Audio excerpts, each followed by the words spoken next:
regular meeting of the Oregon City Commission. Mr. Lee, would you do the roll call, please? Commissioner Frank O'Donnell. Here. Commissioner Adam Morrow. Here. Commissioner Rocky Smith. Here. Commissioner Mike Mitchell. Here. And Mayor Denise McGriff. Present. Would you all please join me in the flag salute? And I'm going to be getting up very slowly, so.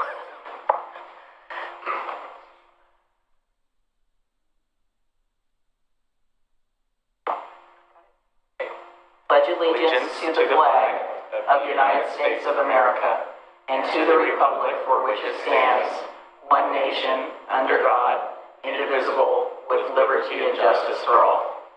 Thank you, everyone.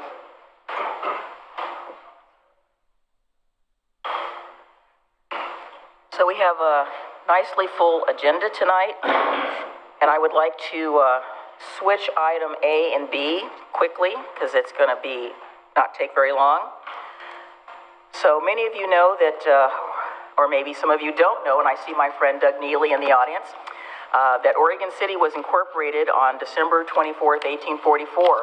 We will be celebrating our 180th birthday, which I'm also very excited about. So I'd like to read this proclamation. Whereas on June 26, 1844, a petition was presented to the provisional government for the issuance of an act to incorporate Oregon City. And whereas the bill to incorporate Oregon City was read for the third and final time, then passed on December 24, 1844, and whereas the city of Oregon City was on that date the first incorporated city in the American West that was beyond the vast area of the Missouri River. And whereas the provisional legislature gave Oregon City its first charter and proclaimed it to be the capital of the Oregon Territory. Whereas a day is hereby set aside forthcoming commemorating this important event. Now therefore, we, the mayor and the city commission of the city of Oregon City, do hereby proclaim Tuesday, December 24th, 2024 as the 180th anniversary of the incorporation of the city of Oregon City. And we urge all citizens of the city and the state on this Christmas Eve to honor this great heritage and go forward in harmony, peace, and prosperity, and continue to be good stewards of this beautiful land. In witness thereof, I will set my hand and cause the great seal of the city of Oregon City to be affixed this 18th day of December, 2024. And there are bonus points if anybody can tell me who the provisional governor was at the time. You can't answer, because I know you know it. No. Who was it, folks? Oh, this is sad. Come on. We don't know. We have a street named after this person. What? No. George Abernathy. You guys all fail, sorry. Dismissed. Yes. So I will ask this question again, so be prepared. All right, so next on our agenda, we have a recognition of Commissioner O'Donnell's service. And I would like to initially call on members of the audience, and you do not have to sign in to speak, but if you would like to come up and say something about Commissioner O'Donnell's service, I would like you to come forward at this time. Mr. Parno, would you like to start it off, please? Try to be kind. It will not be, it's not a roast, there's no insulting. Oh, darn it. Absolutely. Well, good evening, Mayor McGriff and Commissioners. My name is Wyatt Parno. I'm the Chief Executive Officer of the South Fork Water Board. I live in Westland, but I work all day in Oregon City, and I'm a huge worker for Oregon City. It's an honor for me to be here tonight on behalf of the South Fork Water Board to recognize Commissioner Frank O'Donnell for his service to the board. For those of you who may not be familiar, the South Fork Water Board serves as the source of drinking water for Oregon City and West Linn. It's co-owned by those two cities, and it's served reliable, safe drinking water for the communities of both cities for more than 100 years. Our 110-year anniversary is next year. Commissioner O'Donnell has represented the Oregon City Commission as a member of the board for 8 years, and his leadership and commitment have helped ensure our success for the future. On behalf of the South Fork Water Board, I'm proud to give this plaque to Frank for his service. And the plaque states, presented to Frank O'Donnell in appreciation of your dedicated service to the South Fork Water Board, 2017 to 2024. Your support and guidance as a board member has helped in leading our path to success.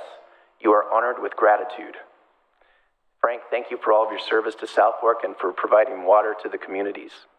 Mr. O'Donnell, would you like to go down and get your plaque, please? Sure.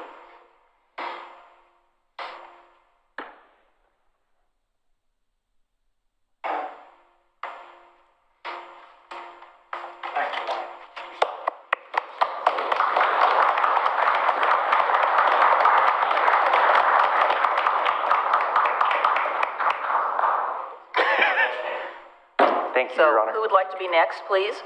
Go ahead, Mr. Neely. And if you also want to speak, come up now so you can be on the other side.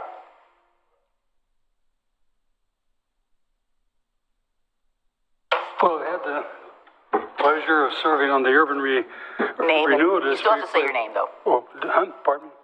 Doug Neely? Yes, I live in Oregon City. I've had the pleasure of serving with Frank O'Donnell on the Urban Renewal Commission. I was very, very impressed in watching him on the City Commission. He's a thorough reader of the documents and always getting the staff to be specific in terms of what was in them. Talked about them. Sometimes you talk a long time about the things that are on the docket, but in any case, I think you've done a great job. I would just simply remind you can come back in 2 years. Oh, Doug. 1 year. Thank you, 1 Doug. year. As they say on Seinfeld, come back 1 year. Thanks, Doug. Yeah. Good evening. My name is Tim Powell. I'm here representing the McLaughlin neighborhood this evening. I am the chair of the neighborhood, and I have known Frank for a very long time in different ways. But we wanted to thank you as a neighborhood for all you have done for our city, for the livability of our city, and frankly for the livability of our neighborhood. So we know this is not an easy job. It's a thankless job, quite frankly, and many of us have been through it. But we really appreciate all you've done for us. And speaking for the entire neighborhood, we want to thank you. Thank you, Tim. And as one who has served in the same capacity, you would know this job. Thank you. Yep. Mr. Guile. Tom Guile, is this on? Yep, it is. I don't have anything planned to say, just I watched Frank for 8 years. Totally impressed with how he's been the soul of the commission. I mean, he does so much research, and sometimes he guides the rest of everybody else with his words. I've known Frank as a friend for a long time, and as I was on the planning commission, just watching Frank all the time, so impressed and so thankful that he was a city commissioner here. And I don't have all the words of representing a neighborhood association, just as a friend, as a citizen. Great job, Frank. Glad you were here. We should stay. Appreciate that. Thank you. Take care. Anybody else? Don't be shy. Come on up. Hi, I'm Lori Arenello, Oregon City. I first met Frank at the Budget Commission last year, 2 years ago, and he was the one who pulled me aside and said, you should be involved more. So sincerely, thank you for shepherding and encouraging me to run, because without that, I would not have had the courage to sit up next to you on the Urban Renewal Board. So. Thank you, Lori. And I still encourage you, in 2 years, you come sit here, because you've got what it takes to do it. Thank you, sir. Yep. Anybody else? I'd like to turn to our commissioners. Commissioner Morrow. Well, I first met Commissioner O'Donnell as I first met many of the commissioners at the time when I was working to remove one of your colleagues. And that was an interesting time to get to know all of you. And I remember in 2020, when we were in the middle of that, my grandmother gave me a call and said that her neighbor wanted to speak to me, and I had no idea who she was talking about, and she said, well, my neighbor is Frank O'Donnell, and he wants to talk to you. And so he and I got connected, and we sat out, because this was still COVID, and so we were in his front yard, just standing and talking for a little bit, and I really appreciated his dedication to the city, and I still do. I think something that may go down as one of his biggest regrets in this role is when he encouraged me to go for the appointment. And I am grateful because had it not been for his encouragement at that time, this was never something that was on the plan. There was no master plan to work to remove someone from office, replace that role, and then fill that person's vacancy.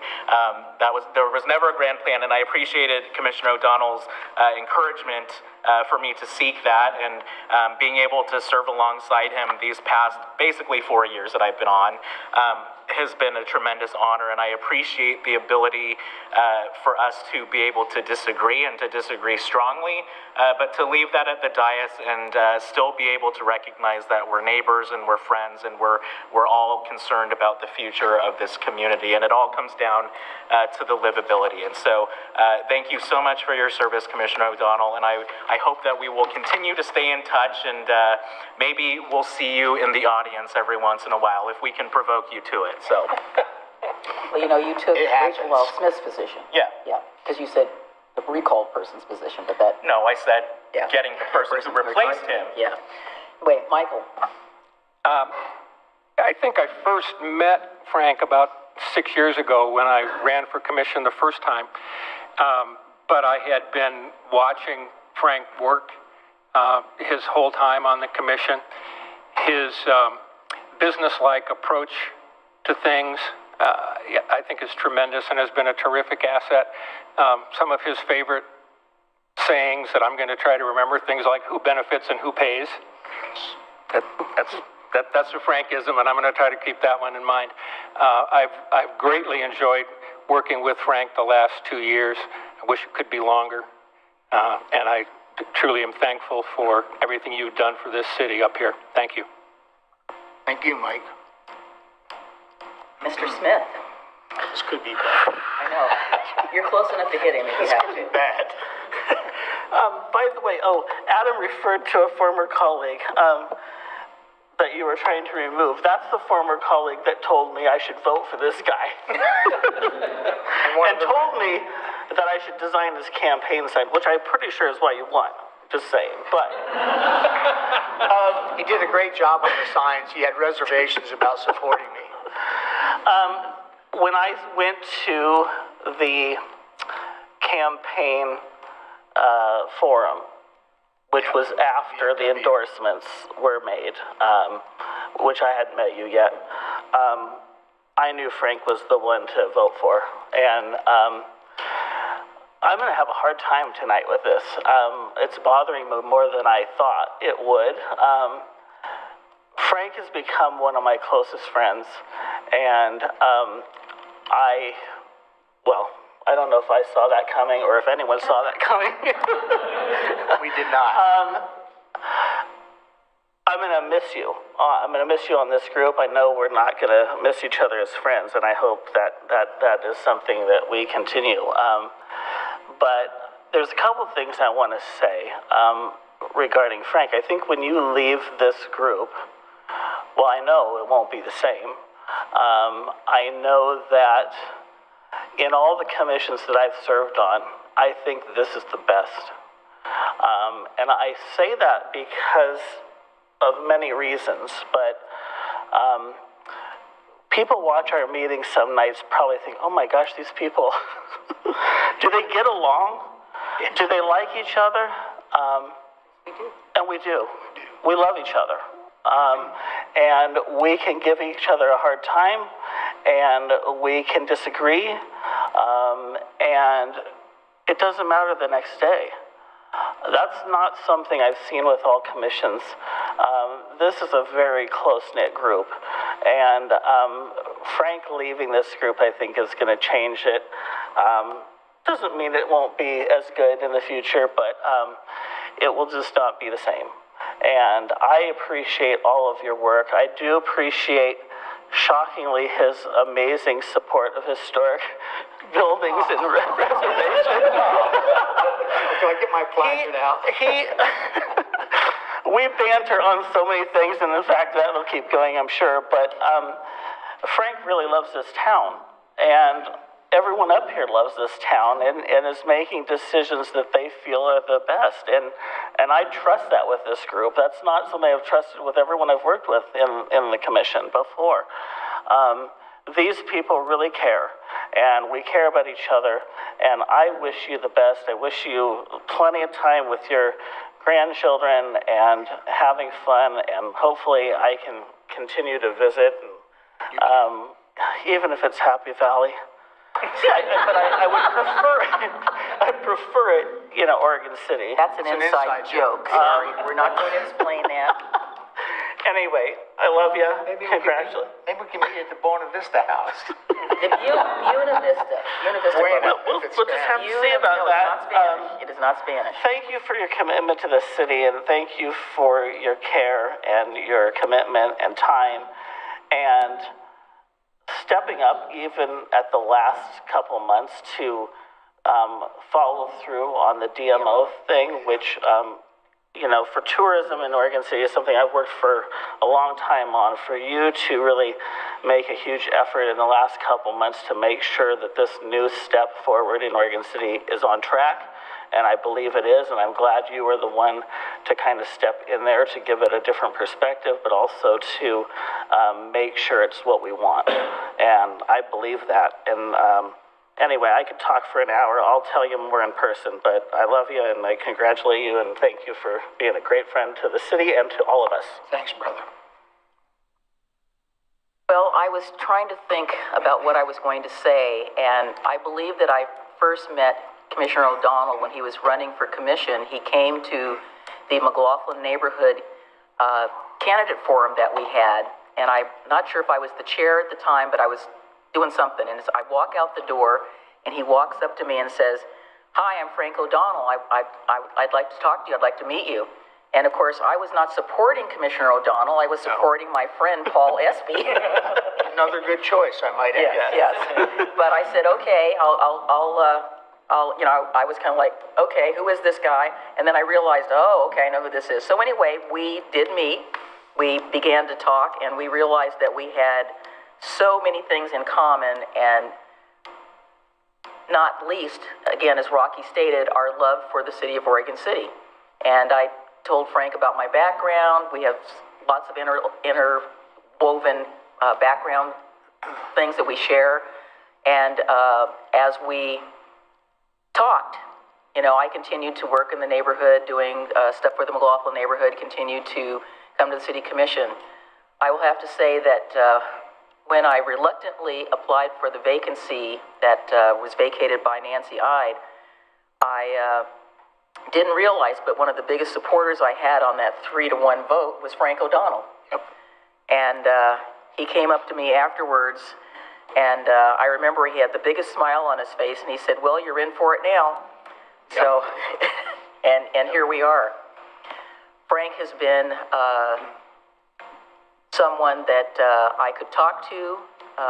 We share, again, many of the same interests. We have a lot of the same goals for making this city better and better and better. We have disagreed on many occasions, but again, we are not disagreeable with one another. We talk it out. We understand where each person's coming from, and I have relied on Frank for his expertise in many, many areas that I don't have any expertise in, but I always learn something. We have been collaborators on behalf of the city along with the rest of this commission. I always knew that if I needed an answer to something, Frank would give me a straight answer. And in this day and age, that's not always what you get from people. But I appreciate it. I know that this won't be his last hurrah.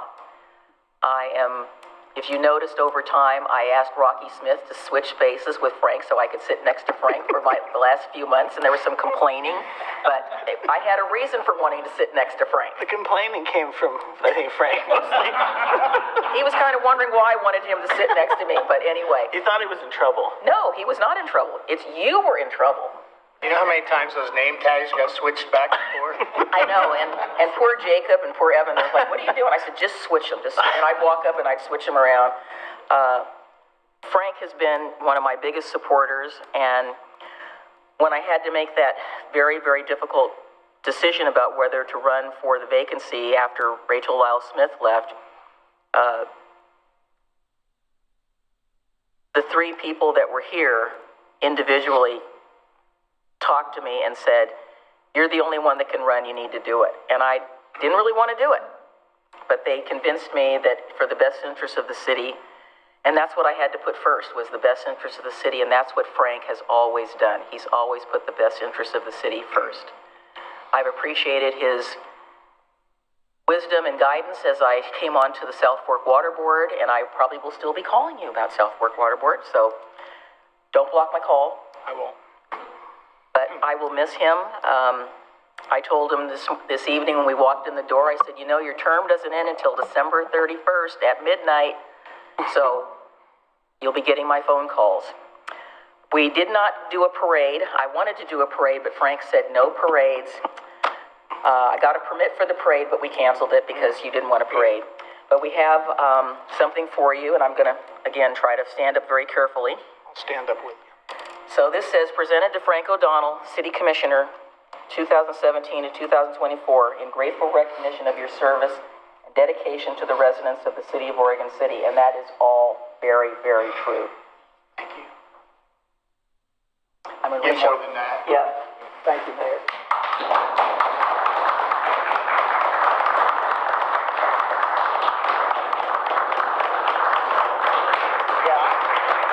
Well, do you want one more picture in the front? Well, we have one more thing here, which I was You don't need to go down there. very excited to get this. So,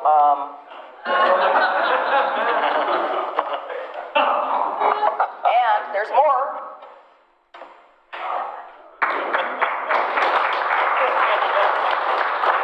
So if we move the chairs out of the way, can you get us from, I mean, I can come down there. It's just, it's just, you know, I'll just be a little slower. So I have my foot in a boot, folks, which is why I'm moving slowly. You don't have to do that. So let's try to get a little bit closer together, guys. Move the chairs out of the way. This will be our last picture together, or at least one of the last pictures together. Are you getting in? 1, 2, 3. One of those will work.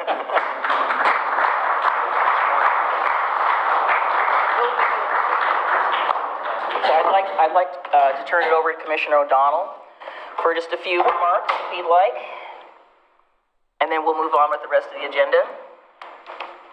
Well, this may be a little bit longer than I'd expect, but I want to say this. Before 8 years ago, I was active in the city, oftentimes in an adversarial role. If I felt like most of you, how you get involved is when you feel you've suffered an injustice. And I got involved in something called membrane structures, and before that I got involved in the water rates when I felt they were out of control. But when I decided I was going to run, I went to see one of the great ones, a guy named Eddie Alec. And for any of you thinking about running, you think about this. Eddie told me, you're one of 5 people that decides the course of this city. And that's the truth. So anybody thinking about it, you remember that. You know, 8 years ago, I didn't know any of these people. As the mayor said, she was supporting my adversary, a very worthy individual who I hope steps up in 2 years. Rocky, I didn't know him, and he was concerned about voting for me because of who endorsed me. But he still made my signs, and it probably is why I got elected. You know, Denise and I got to be friends over that time. I met Adam during that recall event and saw his intellect and knew that I wanted to get him up here. And I met Mike when he was running against Rachel. And the sad thing about that is I wish we could have got them both back then, because he's shown why we should have. So, you know, it brought a strange group of bedfellows together, but they share one goal, which is the livability of this city. And everybody up here loves the city, and you have no idea until you do this job how hard you work with meetings and committees and meeting citizens and going to do site visits and getting to be experts on things you never thought you'd be experts on. But that's the beauty of this commission, the breadth of expertise they have with Mike with his business knowledge, and he's very similar to me, Adam with his connections and political insights, Denise with her land use planning and everything she brings, and Rocky with his history and love of the community. I mean, it's an incredible, it's like a a well-structured team where there's not just all third basemen, there's a good mix of players. So I remember when Denise interviewed, she was head and shoulders above any candidate. She could have interviewed from behind a curtain, and I would have chosen her. She was that good. And every one of these people brings a lot, and they'll be here for at least another 2 years. And anybody thinking about doing this, start thinking about it, because in 3 years there's vacancies, and we need strength up here. I know I won't be coming back because I'm a little bit past my prime. We got to be friends, and I'm going to say this. This city is growing, and this is something I can say now because it doesn't benefit me. It's not self-serving. This city is 10,000 more people than West Lynn. We're 37,000, they're 27,000. This city is 25% bigger in land area than West Lynn. We're 10 square miles, they're 8. West Lynn has decided to pay their people. And I know this might be a strange time to bring it up, but I want to encourage others to get involved. And it's hard to get involved. You know, usually you're so busy raising your family, taking care of your bills, doing what you have to do. Maybe a little additional incentive in the form of some compensation is worthy, because this city is big. So I say it now because it's not self-serving. It doesn't benefit me. And I don't know what it takes to do that, but I'd like to see them do it, because I want to encourage people who normally could not serve for financial reasons. Maybe they could get involved and we bring quality people here, because we're going to need them in 2 years. I'm fortunate that I've talked to Scott, who's coming up to take this chair. I can tell you he's a quick learner, and you have to be. And I can say that people like Rocky influenced me, because the first year I was up here, I lost 4-1 every night. And on a good night, I lost 3-2. And I wanted to quit. And that guy said, I don't hang out with any quitters. And believe it or not, that simple statement stuck with me. I told you not to quit either. I would have still. So did Denise. Denise, when she got to know me, said, don't quit, because I was like the Lone Ranger up here on some nights. But you had a good commission for these past few years, and you want a good commission in the future. So I want to thank all you folks for serving with me, becoming my coworkers and my friends. I have valued your opinions. You have changed my opinion. And I know on occasion I have changed yours, but we have worked well together. And I want to thank this city for the opportunity to serve. I'll leave it at that. Thank you.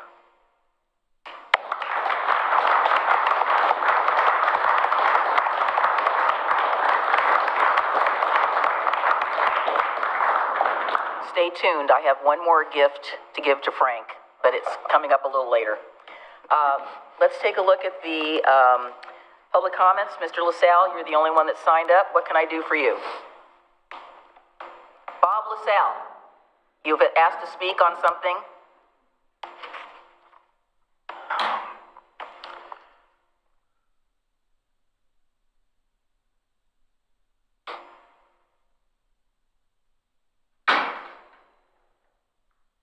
So this is My name is Bob comments for LaSalle. I items live in that are Oregon not City. on the agenda. And I've decided to take up what I was going to speak to you about with Tony Conkle offline. Okay, So perfect. Okay. I don't want to waste your time with it.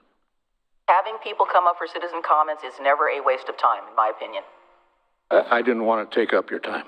No, thank you, Bob. You're appreciated. All right, let's take a look at the consent agenda. Do we have a motion, or do we have anything that needs to be discussed later? I just had a discussion on the raise grant letter that I would like to pull. Just some comments on that, but Okay. for the rest of it, I would move to approve the consent agenda. Second. Commissioner Frank O'Donnell. Aye. Commissioner Adam Marl. Aye. Commissioner Rocky Smith. Aye. Commissioner Mike Mitchell. Aye. Mayor Denise McGriff. Aye. Motion passes. All right, so let's talk about, while we're here, quickly, the Confederated Tribes of the Grand Ronde Village Complete Streets Raise Grant Letter of Support. Mr. Conkle, you could just briefly answer. You have a question? No, I just had, I think that since it's a letter in support of... It's a typo, too. That there are some things that I think should be fixed. So Several times throughout the letter, it refers to Confederated Tribes of the Grand Ronde, and it's just Confederated Tribes of Grand Ronde. And so I think that advocating for this organization, we should probably be calling them by the correct name. The third paragraph in the first sentence, it says... The one that starts with the Blue Heron, or the one after that? Or the Tumwata Village? The Tumwata Village Complete Streets Project is a critical roadway infrastructure project which will support equitable access to throughout the site. It should just say equitable access throughout the site. The third paragraph in the last sentence, there's no need for a hyphen in that 100 years. And then that's what I have. So I figured that there were some big things in there that I thought should be fixed, and then why not go and get some of the smaller things too. So those are the revisions that I would put forward for approval. Okay, is there a motion? So moved. Second. Commissioner Frank O'Donnell. Aye. Commissioner Adam Marl. Aye. Commissioner Rocky Smith. Aye. Commissioner Mike Mitchell. Aye. Mayor Denise McGriff. Aye. Motion passes. Got all of those? Okay. All right, let's move on to public hearings. We have item A, second reading of ordinance number 241008, Erosion Control and Sediment Control Code Amendment, OMC 17.47, and I'm going to skip the titles. So I will ask for the staff report, and then I'll open the public hearing. We have nothing else to add unless there are specific questions. We're recommending approval of the second reading of ordinance number 24-1008. Okay, I will go ahead and open the public hearing. I don't have any slips that I can see here of anyone wanting to speak on this particular item. So I will close the public hearing and ask for any discussion or a vote, and then we will have Mr. Kvaisman read the title. Move to approve the second reading of ordinance number 24-1008. Second. And sediment control amendments. Been moved and seconded. Ordinance number 24-1008, an ordinance adopting amendments to the Oregon City Municipal Code, Title 17, Erosion and Sediment Control of the Oregon City Municipal Code. Commissioner Frank O'Donnell. Aye. Commissioner Adam Marl. Aye. Commissioner Rocky Smith. Aye. Commissioner Mike Mitchell. Aye. Mayor Denise McGriff. Aye. Motion passes. All right, we have our second public hearing. We have the first reading of ordinance number 241010, Park Place Concept Plan Code Amendments, Legislative File 24-01. And we have our fabulous planning staff coming up to chat with us.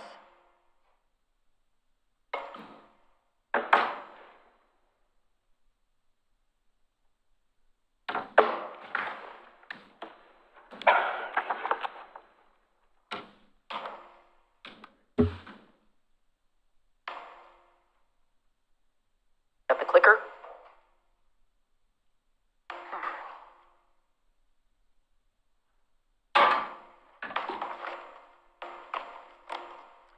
As they say on TV, please stand by. We're having minor technical difficulties. Very minor. That's okay. Don't hurry. Good evening, Mayor and Commissioners. Tonight we're reviewing the last set of code amendments to implement the Park Place Concept Plan. So I'm going to go over the process to date and then give you a brief summary of the additional code amendments directed by the City Commission at the last hearing. So as you know, the plan was adopted in 2008, and land use regulations in the state have changed. The city reviewed its first application in the concept plan area. We have had a series of meetings with the Planning Commission and City Commission to work towards these draft amendments, and our most recent public hearing was December 4th. This is a close-up of the comprehensive plan map if we need to reference it. The plan area has 4 comprehensive plan designations. These designations guide the rezoning from county to city zoning. As you know, land within the city in the North Village area of the concept plan between Redland Road and Holcomb Boulevard has a zoning designation of neighborhood commercial, R5, medium density, and R10. Currently, this comprises 92 acres abutting Livesey Road. So the first and most detailed amendment based on the City Commission's direction is the proposal to remove the alley requirement in Chapter 1612 and 1721 and only retain the prohibition on front-loaded garages when a lot fronts a collector street or is across the street from a public park. Analysis of slope information, which I will show on my next slide, indicates that even the flattest portions of the developable areas of the plan are surrounded by steeper slopes or the natural resource overlay district, or both, and that will require significantly more cut and fill to achieve grades to construct alleys, adding to engineering and housing costs. Also, commissioners have pointed out that the use of alleys does not guarantee a walkable, vibrant, pedestrian-friendly streetscape. Access control and driveway restrictions requiring alleys would still be regulated and required abutting collector or higher classification roads. And so the simplest approach that we can propose is to remove the alley requirement except for those situations. This will maintain the safety of driving conditions and bikes and pedestrians on these roads with fewer curb cuts and exiting vehicles. This map that I'm showing here from the city's GIS indicates the natural resource overlay district in purple and the various slope categories. The slope categories are based on the Geologic Hazard Overlay District Code, which significantly constrains residential development on slopes over 25% and where adjacent to known landslides. Within the entire 478 acres of the plan area, there's only about 280 acres of land that is both outside of the NROD and sloped less than 25%, and that does not include areas that are further constrained due to the new 200-foot landslide buffer. The next amendment, which is related to the alley amendment, is the removal of the prohibition on front-loaded garages in the residential design standards throughout the plan area. Again, given the constraints discussed previously, requiring front-loaded garages, rear-loaded garages and detached garages would still require significantly more cut and fill to achieve grades. And the simplest approach is to remove the requirement except for situations where lots abut collector or higher classification roads and across the street from a public park, which is one of the allowances in Senate Bill 1537.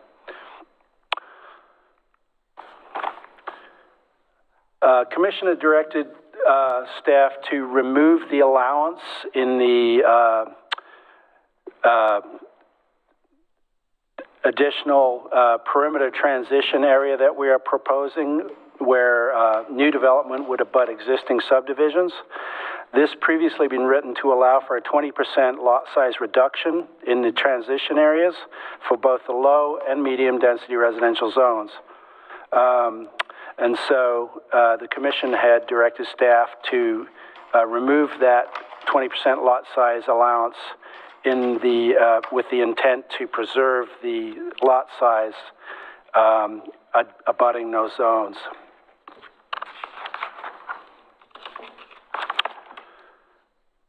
And that is also the case in the medium density zone. The permitted uses section of the neighborhood commercial district, we have changed pet hospital to veterinary hospital, and we removed veterinary clinic or hospital in conditional uses section. And the final revision was to the definitions chapter, where we removed the definition for kennel, and that definition remains in chapter 6.04 dogs, which is under the jurisdiction of the Code Enforcement Department, not in the zoning code. We also revised the definition for deck to include a cross-reference to the setback exceptions in the code that states that uncovered decks or porches with a height of less than 30 inches from grade are exempt from setback standards. And that wraps up the amendments directed by the City Commission and completes our review of the code amendments for the Park Place concept plan. We are recommending approval of the first reading of the ordinance to adopt these amendments, and I'm happy to answer any questions you have. Are there any questions of staff? Did he cover everything that we had requested be changed from the previous meeting? Go ahead. I'm sorry to do this. I don't want to drive us in the weeds, but this is minor, and I don't think it would delay us approving the first reading. But Mr. Walter discussed it briefly. On page 34, I'm on page 34 of the red line version on the permitted uses, and it's veterinary clinics, veterinary hospitals, and pet daycare. My concern, veterinary clinic, veterinary hospital, that's one thing. Pet daycare and the impacts is a different thing. So my suggestion would be that we move pet daycare to conditional uses so that a future condition, or so that planning staff in the future, if that should ever come to pass, and who knows, but if it did, they could put conditions, things like hours of operation or number of pets or whatever, because a pet daycare is a different kind of facility than a pet hospital. So that would be my only suggestion is to move pet daycare to a conditional use. And thank you, staff, for your work on this. I think you got everything. I didn't recall that was in there the first time, because having pet daycare, you could have a bunch of dogs and it ends up being a kennel. We do not want that. You want to remove it entirely? Mr. Feisman, can you advise us on? Yeah, the charter requires that if there's a change to the ordinance as it's posted, requires reading the change section in open session. And so reading 1724-020 and 1724-025, which shouldn't take too long, but it would require reading in an open session. I'd rather get it right than leave it in there. And how do you guys feel about that? As one who unfortunately chose inadvertently to live next to a kennel at one point in time in my past, I know how objectionable that can be.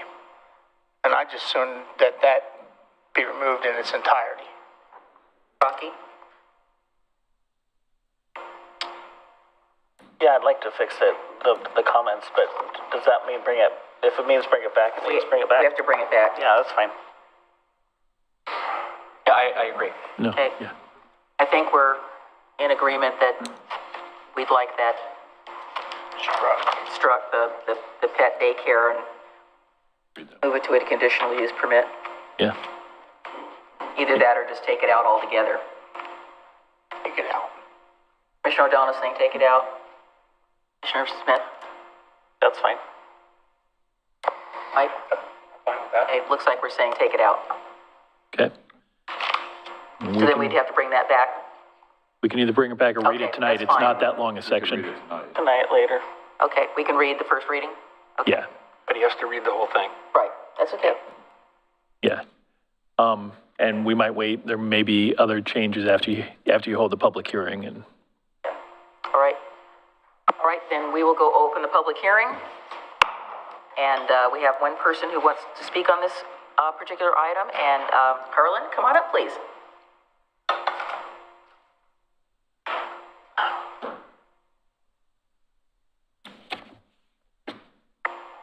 Evening, Harlan Morrow with Icon Construction in West Lynn, and just wanted to thank the commission and the staff for realizing the reality of how particularly the north part of the concept plan can develop, and we support the idea of removing the alley and detached garage requirements, because that'll lead to a type of product that will attract more home builders and lead to more efficient development and more affordable construction. So thank you very much. But you might have some homeowners who want alleys. all we're doing is So you've got options, right? Yes. Okay. Thank you so much. Is there anybody else who would like to make comment on this particular ordinance. Yes, sir.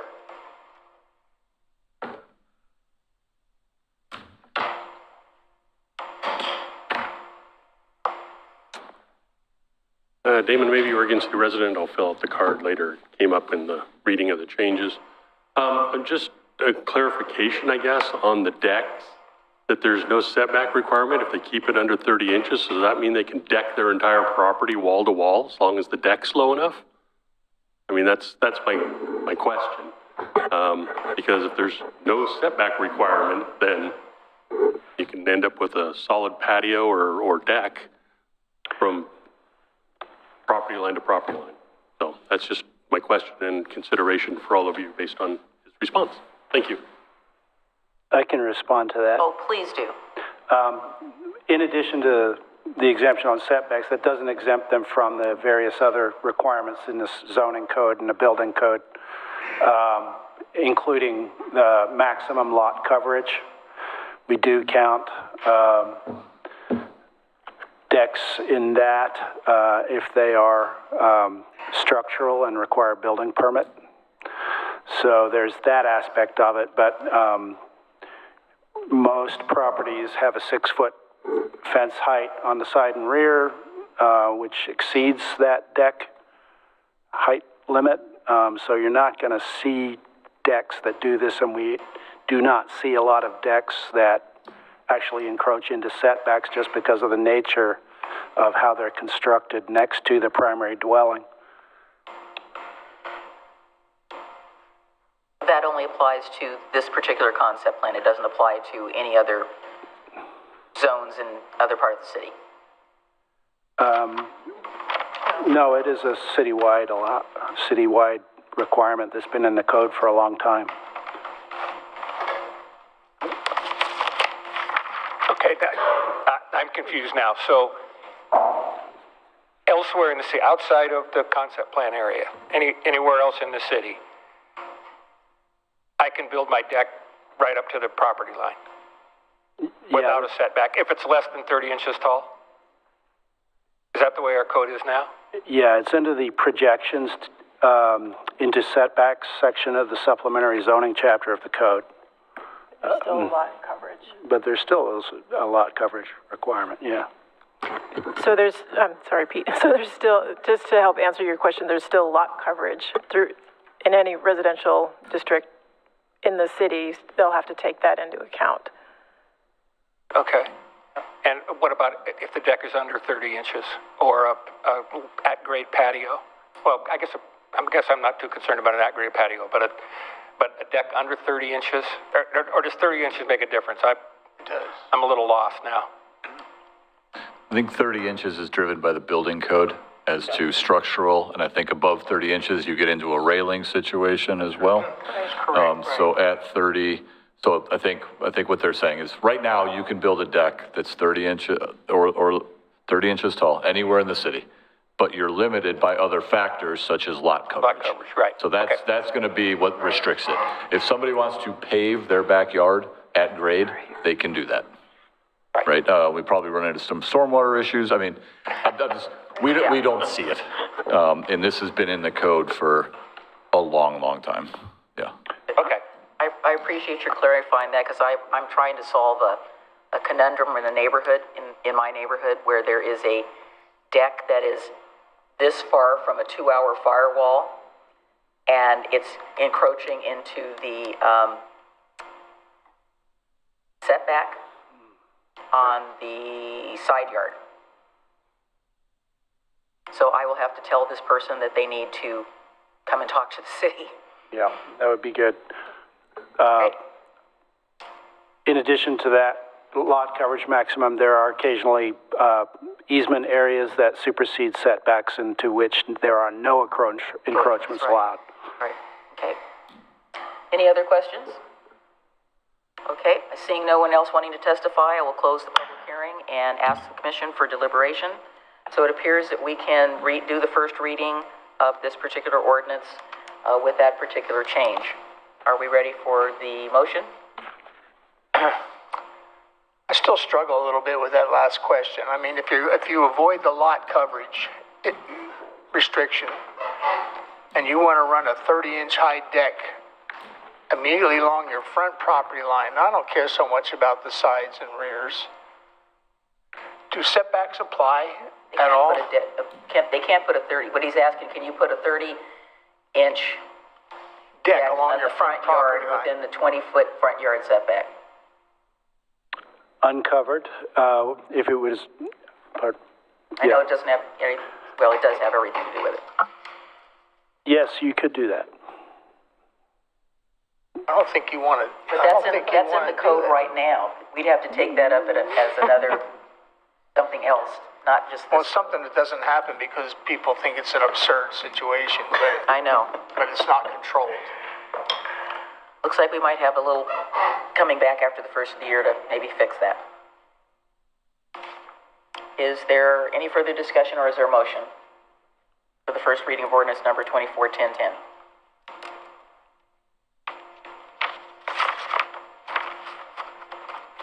I really don't like the silence. So let's have a motion, please. I'll move to approve the first reading of ordinance number 24-1010, Park Place Concept Plan Code Amendments. As amended. Second. Ordinance number 24-1010, an ordinance adopting amendments to the Oregon City Municipal Code, Title 16 Land Divisions, and Title 17 Zoning of the Oregon City Municipal Code, with clear and objective approval criteria to implement the Park Place Concept Plan with the amendment to section 17.24.020, which is now amended to read as follows. 17.24.020, permitted uses /NC. The following uses are permitted within the neighborhood commercial district. The following uses are permitted, provided the maximum footprint for a standalone building with a single store or multiple buildings with the same business does not exceed 10,000 square feet, unless otherwise restricted in this chapter. 1, childcare facility, childcare centers and/or nursery schools. 2, health and fitness clubs. 3, museums, libraries, and cultural facilities. 4, offices including finance, insurance, real estate, and government. 5, outdoor markets such as produce stands, craft markets, and farmers markets that are operated on the weekends and after 6 p.m. during the weekday. 6, postal services. 7, repair shops, radios and televisions, office equipment, bicycle, electronic equipment, shoes, and small appliances and equipment. 8, restaurants, eatings, and drinking establishments without a drive-through. 9, services including personal, professional, educational, and financial services, laundry and dry cleaning. 10, retail trade including grocery, hardware, and gift shops, bakeries, delicatessen florists, pharmacies, specialty stores. 11, seasonal sales. 12, studio and galleries including dance, art, photography, music, and other arts. 13, utilities, basic and linear facilities such as water, sewer, power, telephone, cable, electrical, and natural gas lines, not including major facilities such as sewage and water treatment plants, pump stations, water tanks, telephones, exchanges, and cell towers. 14, veterinary clinics or veterinary hospitals. 15, home occupations. B, grocery stores provided the maximum footprint for a standalone building with a single store or multiple buildings within the same business does not exceed 40,000 square feet. C, live work dwellings. D, outdoor sales that are ancillary to the permitted use on the same or abutting properties under the same ownership. E, additional uses permitted within the Thimble Creek Concept Planned Area per OCMC 17.24.50C. F, additional uses permitted within the Park Place Concept Area per OCMC 17.24.060C. All right, it's been moved and seconded. Commissioner Frank O'Donnell. Aye. Commissioner Adam Marl. Aye. Commissioner Rocky Smith. Aye. Commissioner Mike Mitchell. Aye. Mayor Denise McGriff. Aye. Motion carries. passes. Yep, motion carries. All right. Moving on to 9, general business. We have item A, legal documents creating the Destination Management Marketing Organization, and Mr. Graham. We get to see Mr. Zook too, or he doesn't get to do this?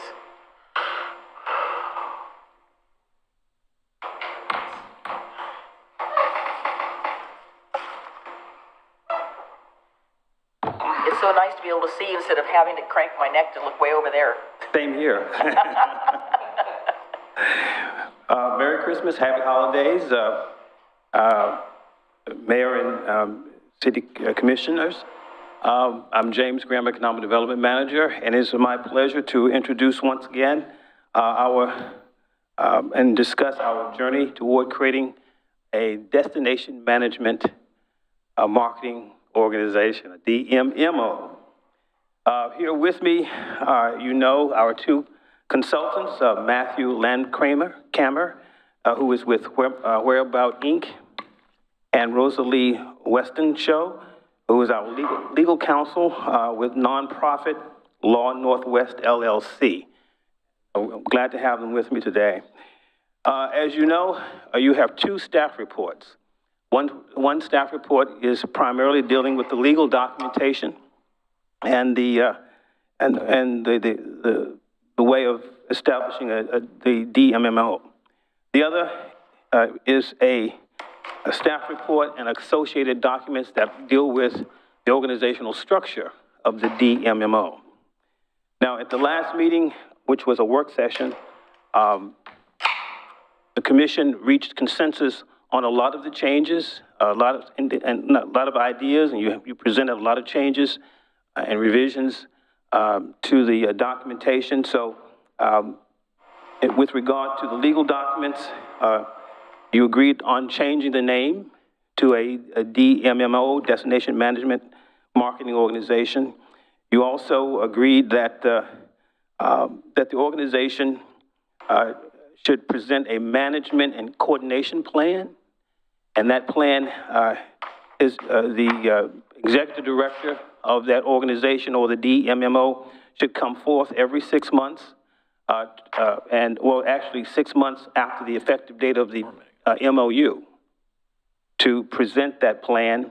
And you also wanted to make sure that if there was a disagreement with regard to that plan, that the DMMO would come back and present what you wanted to see, and you wanted to make sure that it didn't happen over and over, but you gave them a deadline in the sense of 8 months or by the third quarter of the effective date of the MOU. The same thing was with the marketing plan. You gave them a deadline in terms of the same type of deadline. They would come forth with the marketing plan after 6 months of the effective date of the MOU, and then they would have 8 months or up to 3 quarters, third quarter, I should say, of the effective date of the MOU. Another change that you wanted that with regard to, you mentioned that the DMO agrees to adopt the initial bylaws by the City Commission and seek approval from the city of additional amendments. If there were additional amendments, they would have to come forward with those amendments. With regard to the bylaws, you agreed on the terms in office for the board of directors, and you also agreed that if a director misses more than 1/3 of the board meetings in any year without an excused absence, the board shall consider removal of that director. And those was just some of the highlights. I'll also turn it over to Rosalie, who will answer any questions that you may have or make any remarks that she may have with regard to the legal documents at this point. I think that was a good summary. I made several small changes, which are all in the red line version that you can see. I'm happy to answer any questions that you have. Are there any questions, gentlemen?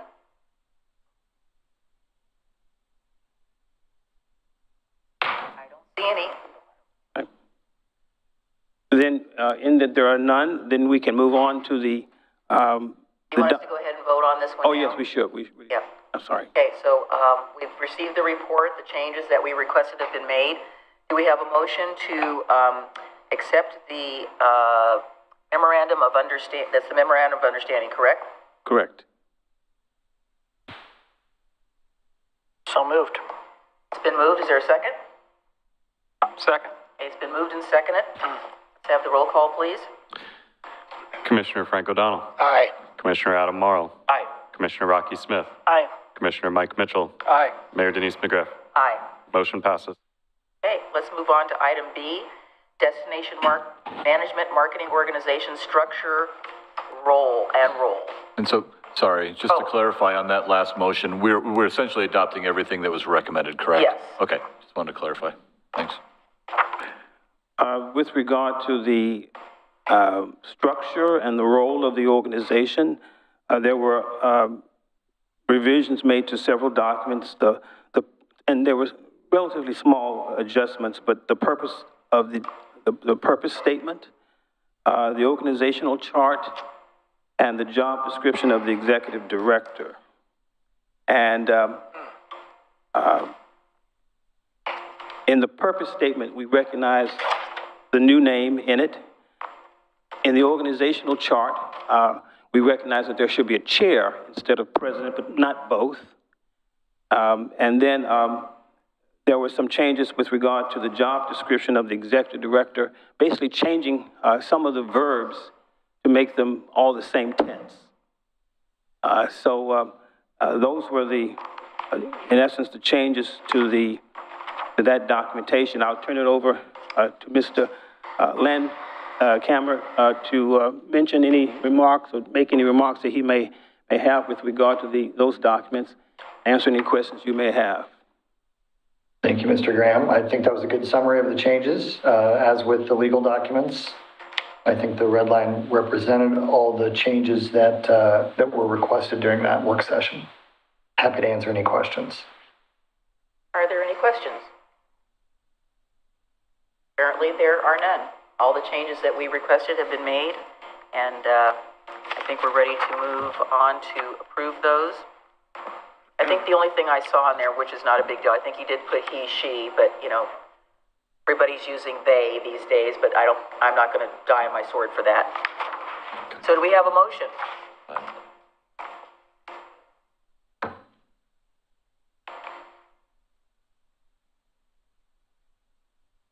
There's too much silence. Move to approve Destination Management Marketing Organization, DMMO, structure role. Second. Commissioner Frank O'Donnell. Aye. Commissioner Adam Marl. Aye. Commissioner Rocky Smith. Aye. Commissioner Mike Mitchell. Aye. Mayor Denise McGriff. Aye. Motion passes. So our next steps are, Mr. Graham. So congratulations. Our next step would be the Board of Directors questionnaire that will go out, and we will market that tomorrow. And so hopefully I know that we'll get a lot of interest from individuals for that. So that will go out next. And also, once the board is in place, then Whereabouts will assist us in the recruitment of an executive director of the DMMO. Once that is established, the legal documentation for the 501c3 will be submitted to the federal government because you can't do that without a board of directors in place. And the board of directors will sign all the documents. The officers thereof will do that, and that will set the motion in place. And that will actually establish the DMO because, as you know, you can operate with the presumption that you are going to get the 501c6 designation from the federal government. So will you be sending us a memorandum basically outlining the process? So we're going to advertise, you'll let us know what the proposed deadline is, and then when we will be scheduling interviews to vet the first board of directors that we will be looking at and then selecting. I'm glad you raised that question because you very well could have 15 individuals or 16 or 20 individuals seeking a position on the board of directors. We agreed that there would be a maximum of seven members of that board. So the question is, how would you like to proceed in interviewing them? Because that could take a very long time. And there are a couple of ways to do it. And I think the city manager and I talked about that, and he had some pretty good suggestions as regard, and I'll turn it over to him for any suggestions. Oh, yeah. I think we've really identified two options. One would be if the full commission wants to do all the interviews, we would probably set up separate dates depending on how many applicants we get. Just thinking it through, realistically, we can probably get 3 per hour at 20 minutes if we stayed on track. So you can do the math, on if we got 15, there's 5 hours, right? And so if the whole commission wants to do that, we would probably, once we get a good idea of how many applications we have, we would find a date on a non-hearing night or a non-commission meeting night to try to work through that. It may take 2, depending on how many there are. The other option would be for the commission to identify 2 members and then have them sit with staff, do interviews that comes with a recommendation to the city commission to consider. Oh, I kind of know what I feel, but I'd like to hear from you. How do you feel about that?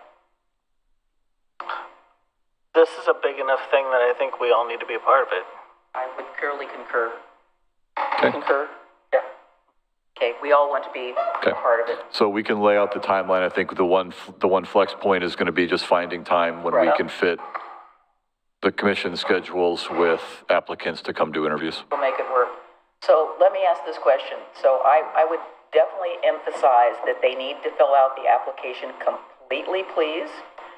They should also submit some sort of a resume.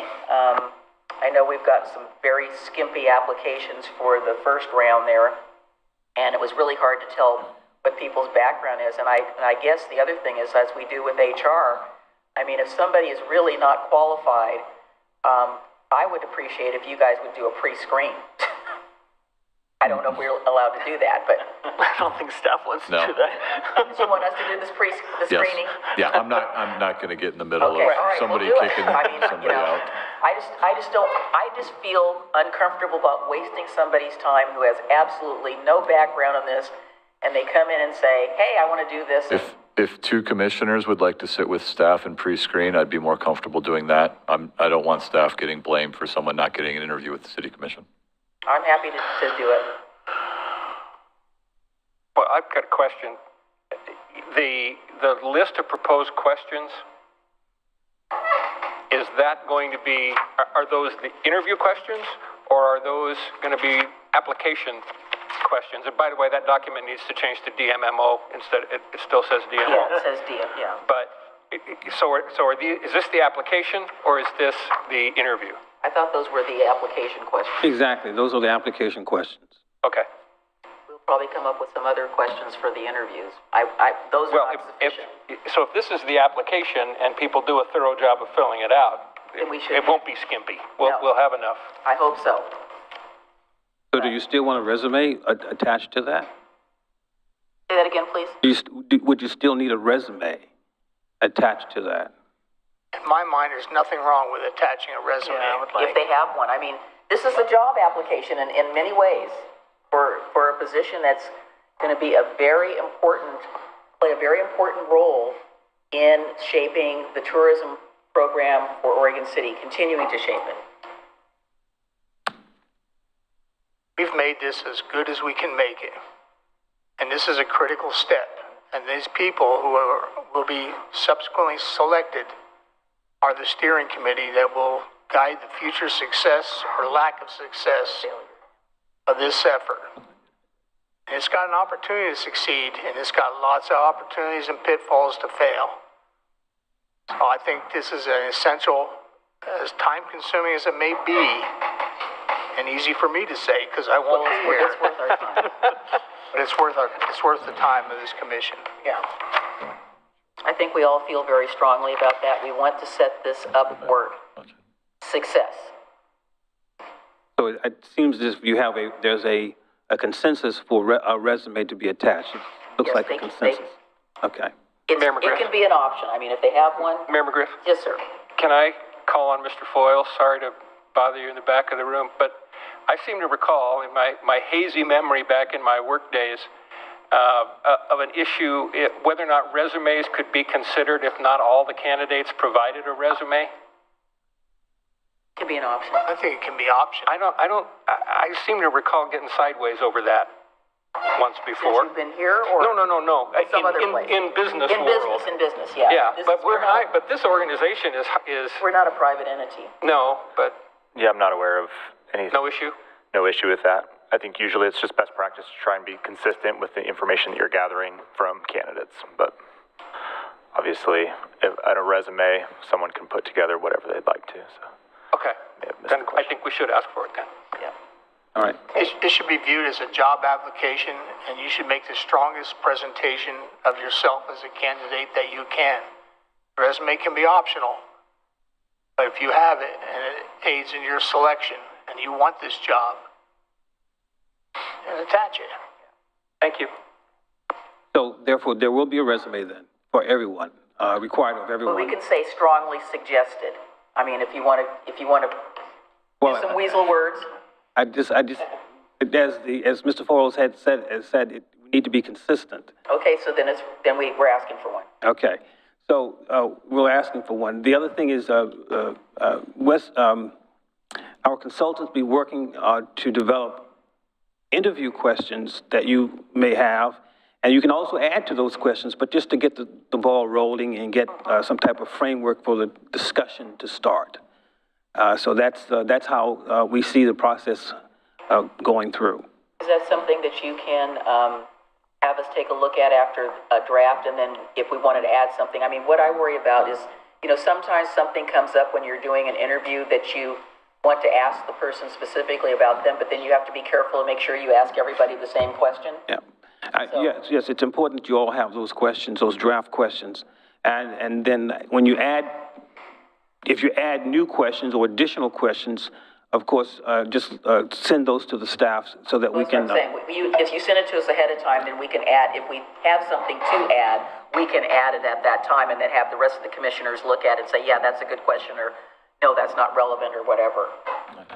Right, we have to be careful though about open meeting law, so you send them to staff. They will be sent to staff. Yeah, so that you're not to each other. Right, not to each other. And if I may, I don't know if either Mr. Landkamer or Ms. Restonsko have had any prior participation in that type of process or in structuring those questions. If they have, avail yourselves of that opportunity. They may not. Matthew? Or their associates. And Rosalie, you can best answer that question for yourself in terms of you having experience in interviewing directors of a board for tourism. I'm going to look to Rosalie for that side of it. I have experience interviewing executive directors, but not.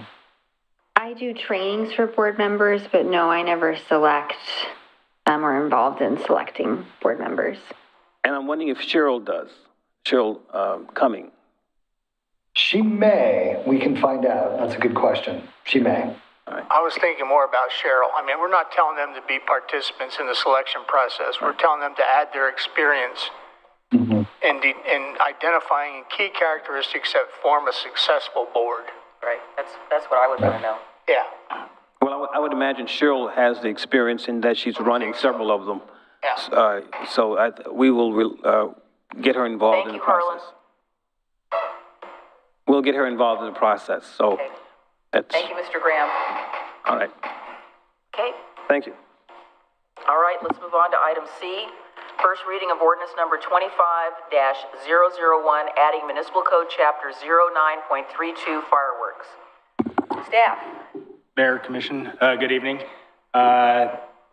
As you remember, through several work sessions, the City Commission provided a direction to staff to draft a city ordinance that would allow staff to enforce the sale and use of illegal fireworks within the city, and also allow the Commission to institute a temporary ban of the use and sale of fireworks within the city limits in the event the fire chief or fire marshal issues an order of extreme fire risk.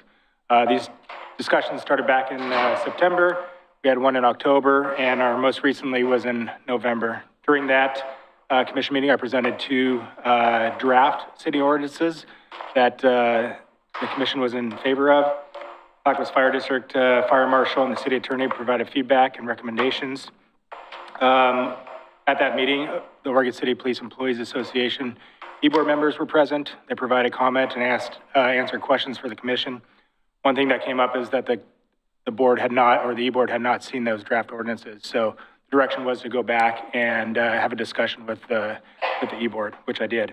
I met with the OCPEA president. He was in support of the draft ordinances.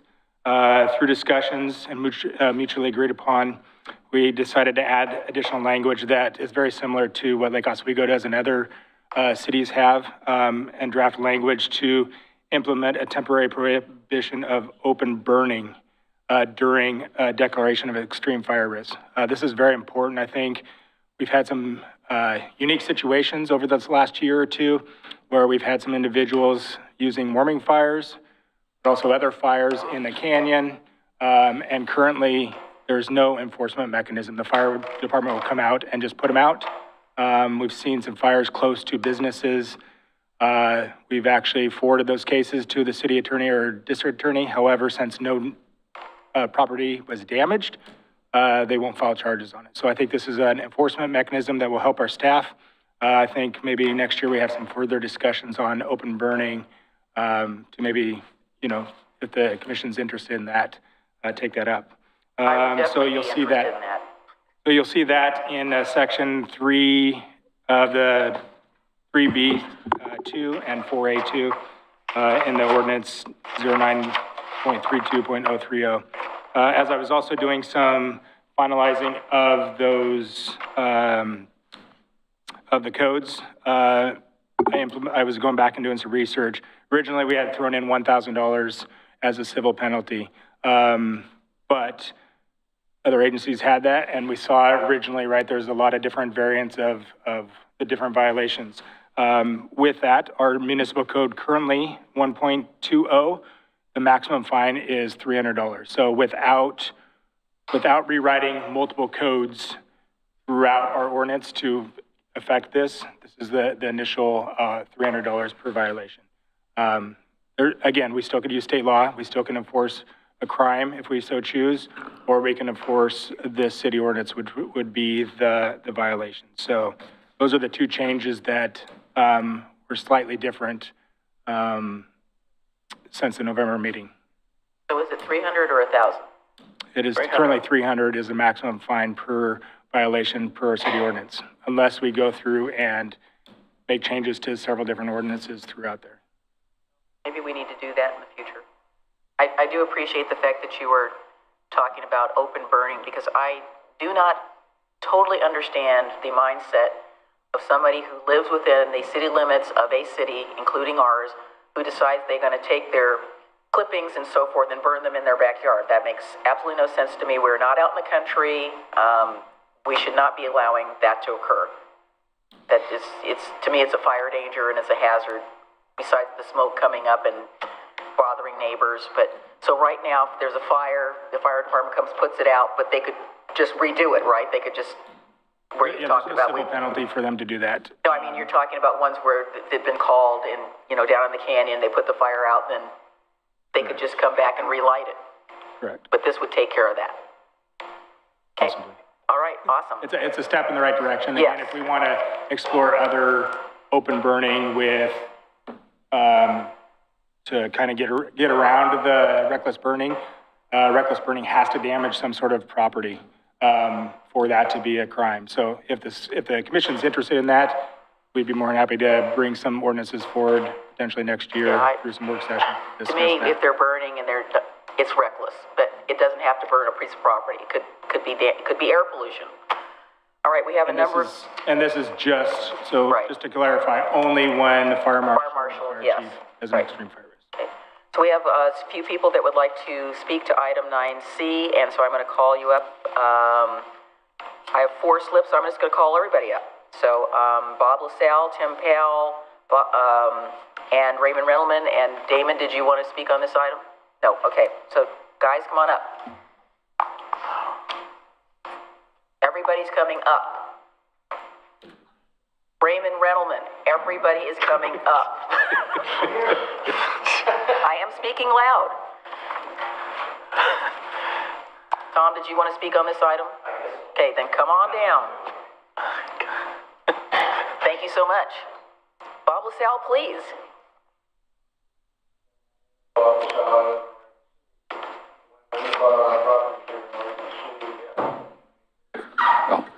I'm Bob LaSalle. I live in Oregon City.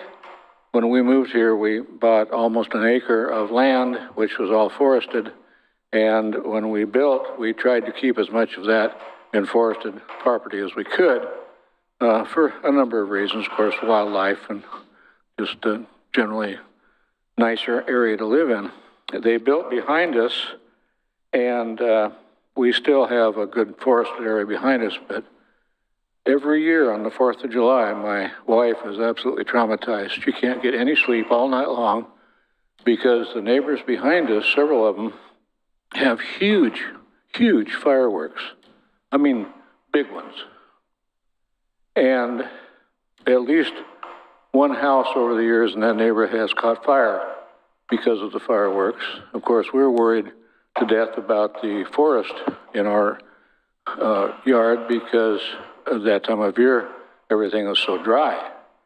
One concern I have, I think I read where I think the fire marshal has to declare some kind of a emergency situation or something that before they could enforce this? Okay. Sure. So that would be all fireworks. That's just not, and burning. That's not just the illegal fireworks. The first ordinance is the illegal fireworks. That would be in the case of an extreme fire risk that the city commission could adopt a full prohibition. Oh, okay, so the city commission could make that. Okay, well, that makes me feel much better. I strongly encourage that you pass this ordinance for the reasons that I have expressed in my opinions here. Thank you. Thank you. Let's see here, Tim?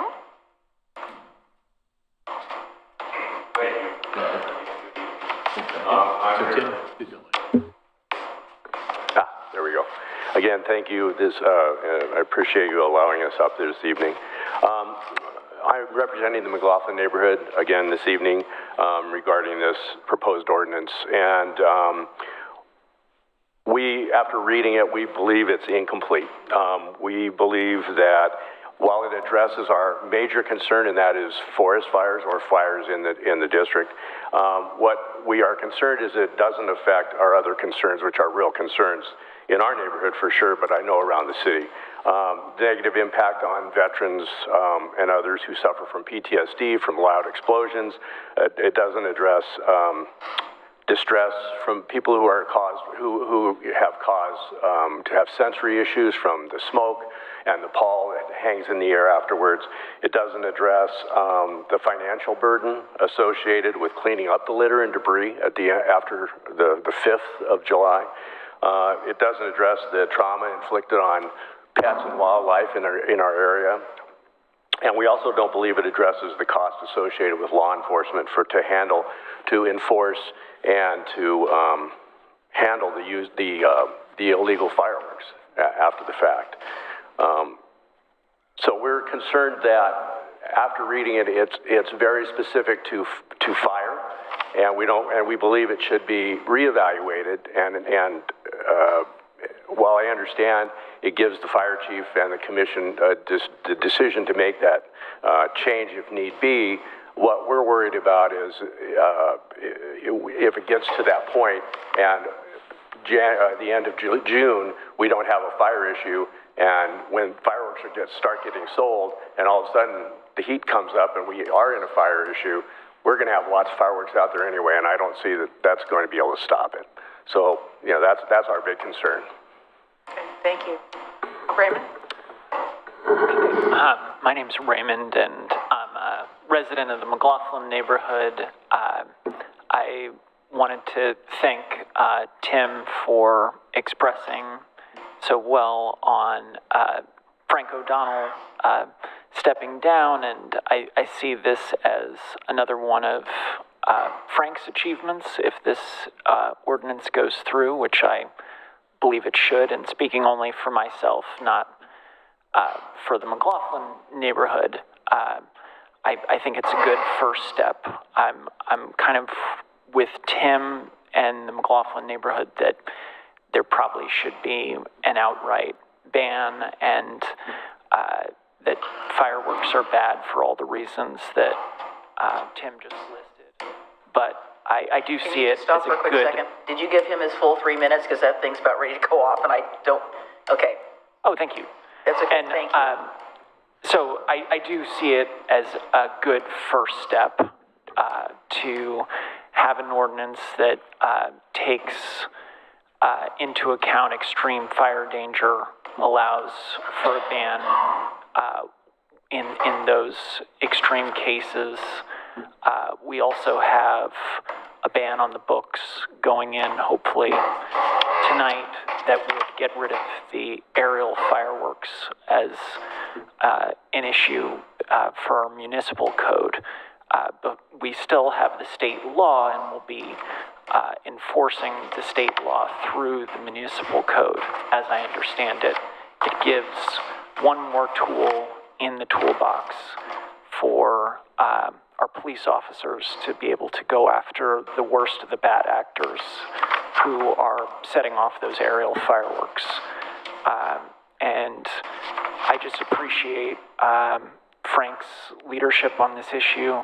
I feel like he and Mike and Denise all worked together to find a middle ground on this, and it's another example of where Frank has stepped in and found some middle ground on important issues for the city, like finding a solution for Waterboard Park and getting our public works facility up here in this area is another example. With the membrane structures were mentioned and fixing the water rate issue, but there were several other issues. We wouldn't have a tree ordinance protecting trees on public property if it weren't for Frank. So that's what I wanted to mostly use my time for, was to thank him for that. Okay, thank you. Tom Guile. Hey, Tom Guile, Oregon City. I hadn't planned on saying anything. I didn't know what this was even on the agenda tonight, but they've all been talking to me outside there and explained to me what it was about. I have no issue with fireworks. I enjoy them. I've enjoyed them since I was a little kid. My dad, who served in the Battle of the Bulge, would buy us fireworks all the time. But now I'm beginning to see inside the city limits it's an issue. As I was telling them, how is it even possible that our police force could even find out who's doing it all? I hear that same fireworks out in the forest behind me, and you know I'm living on the perimeter. You can never find all the people who do this. But the reason they asked me to talk is because in our neighborhood, I was on our HOA board when I was sitting there enjoying fireworks one night on July 4th, and we all went about our business. However, one of those fireworks landed in the bark dust behind the house on our street, and it continued to whatever you call it. Smolder, that's where I was thinking, smolder, and it came up through this back of the house into the attic area, and the house caught on fire. It happened to be a deputy sheriff in Clackamas County. His wife and the two kids got out okay. The house burned to the ground, and of course that deputy sheriff then came around to all the neighborhood to see where those firework marks on the sidewalk or the street, and were blaming me for being there to even watch it. At that time, I was just enjoying somebody else doing it. I had no issue with it. But I understand why they want to put this program into effect, or this code. I just don't see how it's even possible with so many people shooting off fireworks all over the city and outside the perimeter where I live in Park Place. I don't know how you could even catch these people or even find them. But if you do this, it's going to probably put a big kibosh on Oregon City Chit Chat, because every year from July 1st to the 4th, everybody's on there on Chit Chat just bitching like crazy about there's fireworks. I hear them going off. My cats have no problem. I have no problem, but I understand the need for it in the city, because we've actually had 2 houses burned down. The one next to me was cigarettes. The other one was fireworks. So anyway, they asked me to say something about that house that burned down in our neighborhood. I don't know of any others in Oregon City that have, but I do know about ours. I don't know if that helps at all. Thank you, we appreciate it. I think part of what we need to do is, once this goes into effect, we do a little bit of outreach and education in our publications and on our Facebook page. I know we'll get, the snarky comments, but I think we need to let people know that it's time, they need to be more responsible. As you know, as I was saying to them out there, how can you control it? You have the small ones. All the fireworks come from Vancouver, Washington, and they come across the bridge, and that's where the big fireworks come from. We got to work on our Washington neighbors. Yeah, so, good luck with that. So. Thank you. Sure. Okay. Commission, what's your pleasure? Ready for the first reading? Well, just a couple of quick things. I think as someone said, I don't remember who it was, this is a first step. Yes. And I'm going to agree partially with what you just said, Mayor, when you said we need a little education effort. No, we need a really big education effort. We need to make sure that our citizens understand that we have prohibited the use of the fireworks that are already illegal by state law, and we're going to enforce on violators. And it's going to take it's the public outreach, the publicity part of it, that is really going to make the difference on this. And we have. I want to thank the chief for all his work on this. This is a good first step.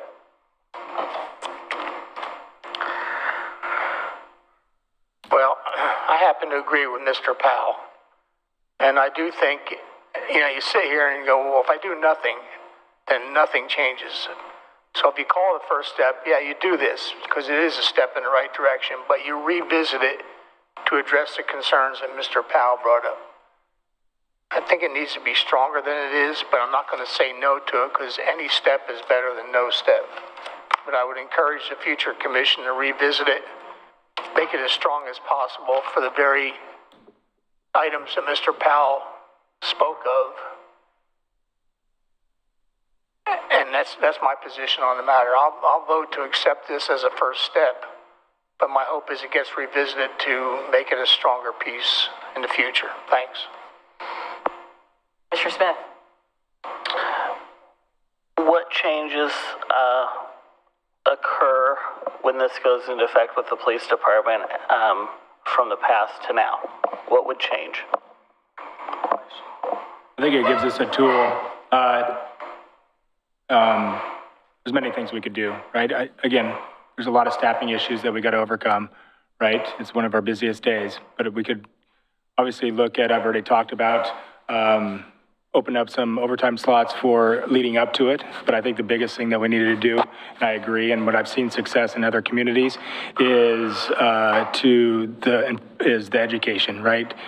Make sure people know, right? I think like Happy Valley, some other cities have done voluntary turn-in. I think those have been widely successful. So I think the biggest step this first year is to educate the public and let them know potential consequences, but also voluntary compliance. So I think that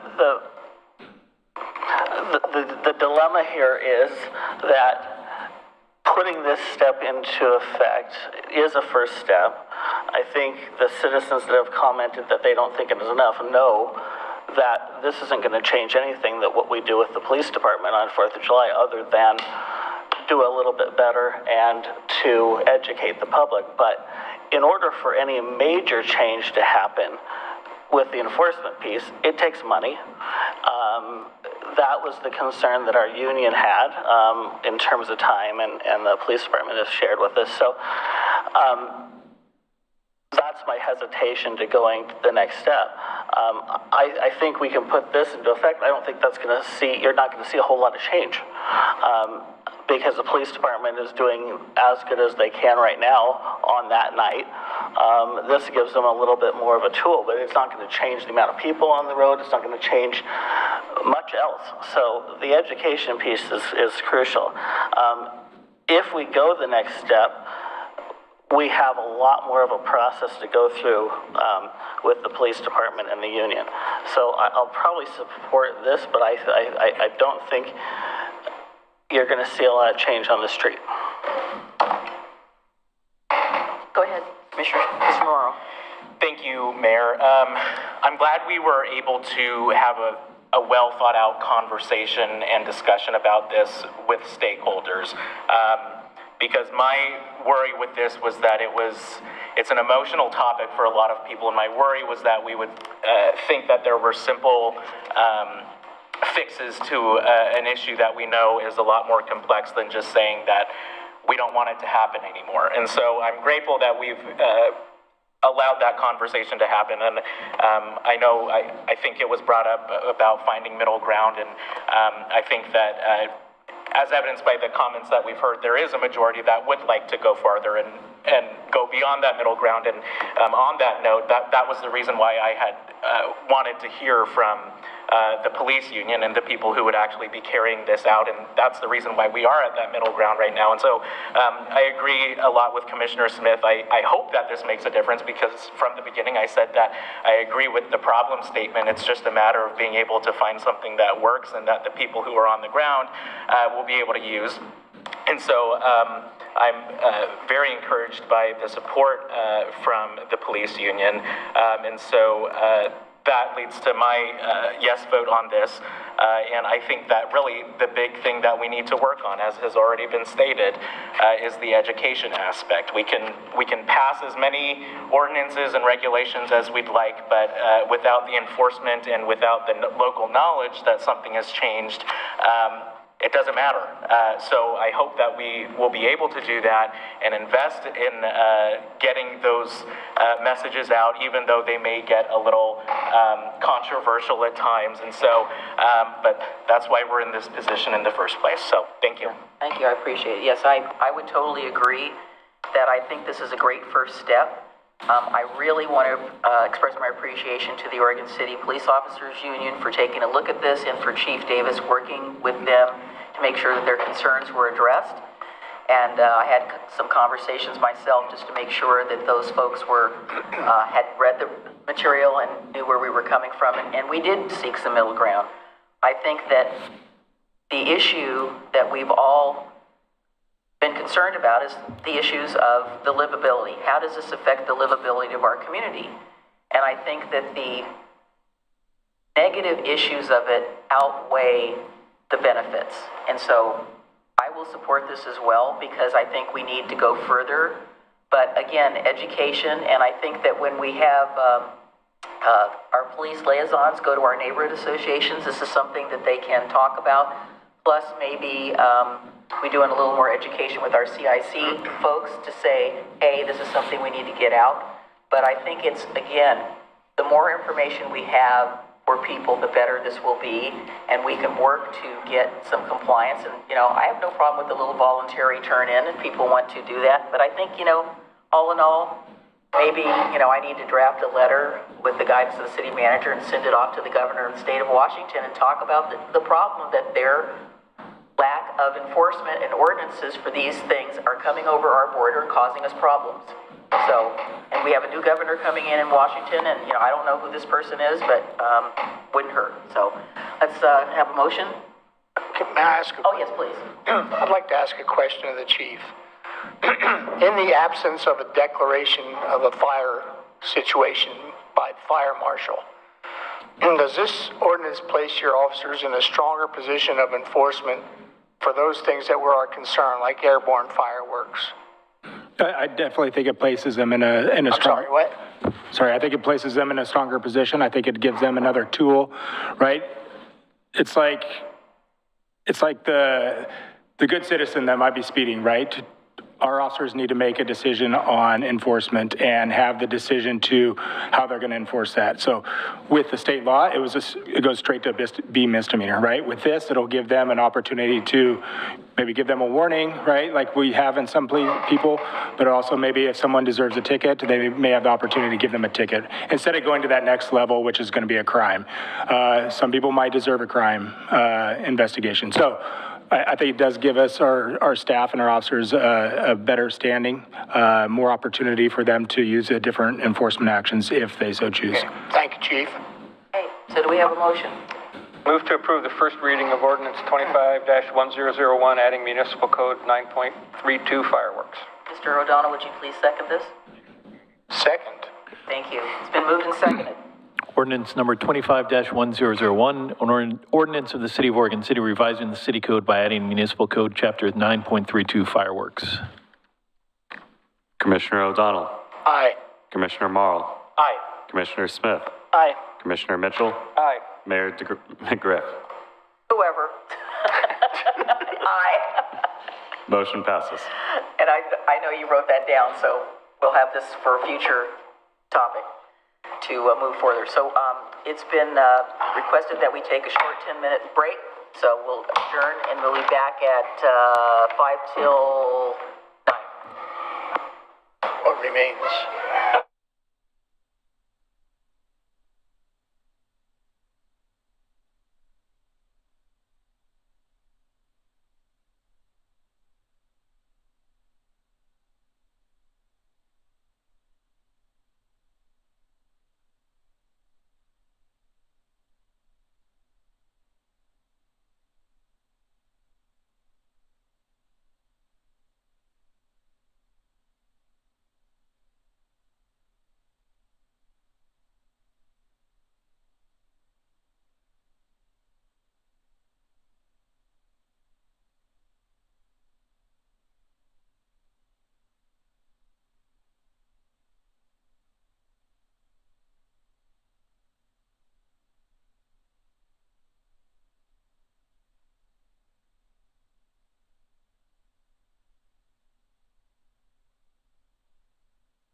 my foot's getting tired.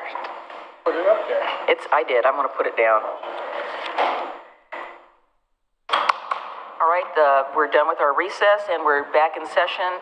So we're moving on to item D, discussion related to the expansion of the commercial boat tie-up at John Storm Park, and that is Mr.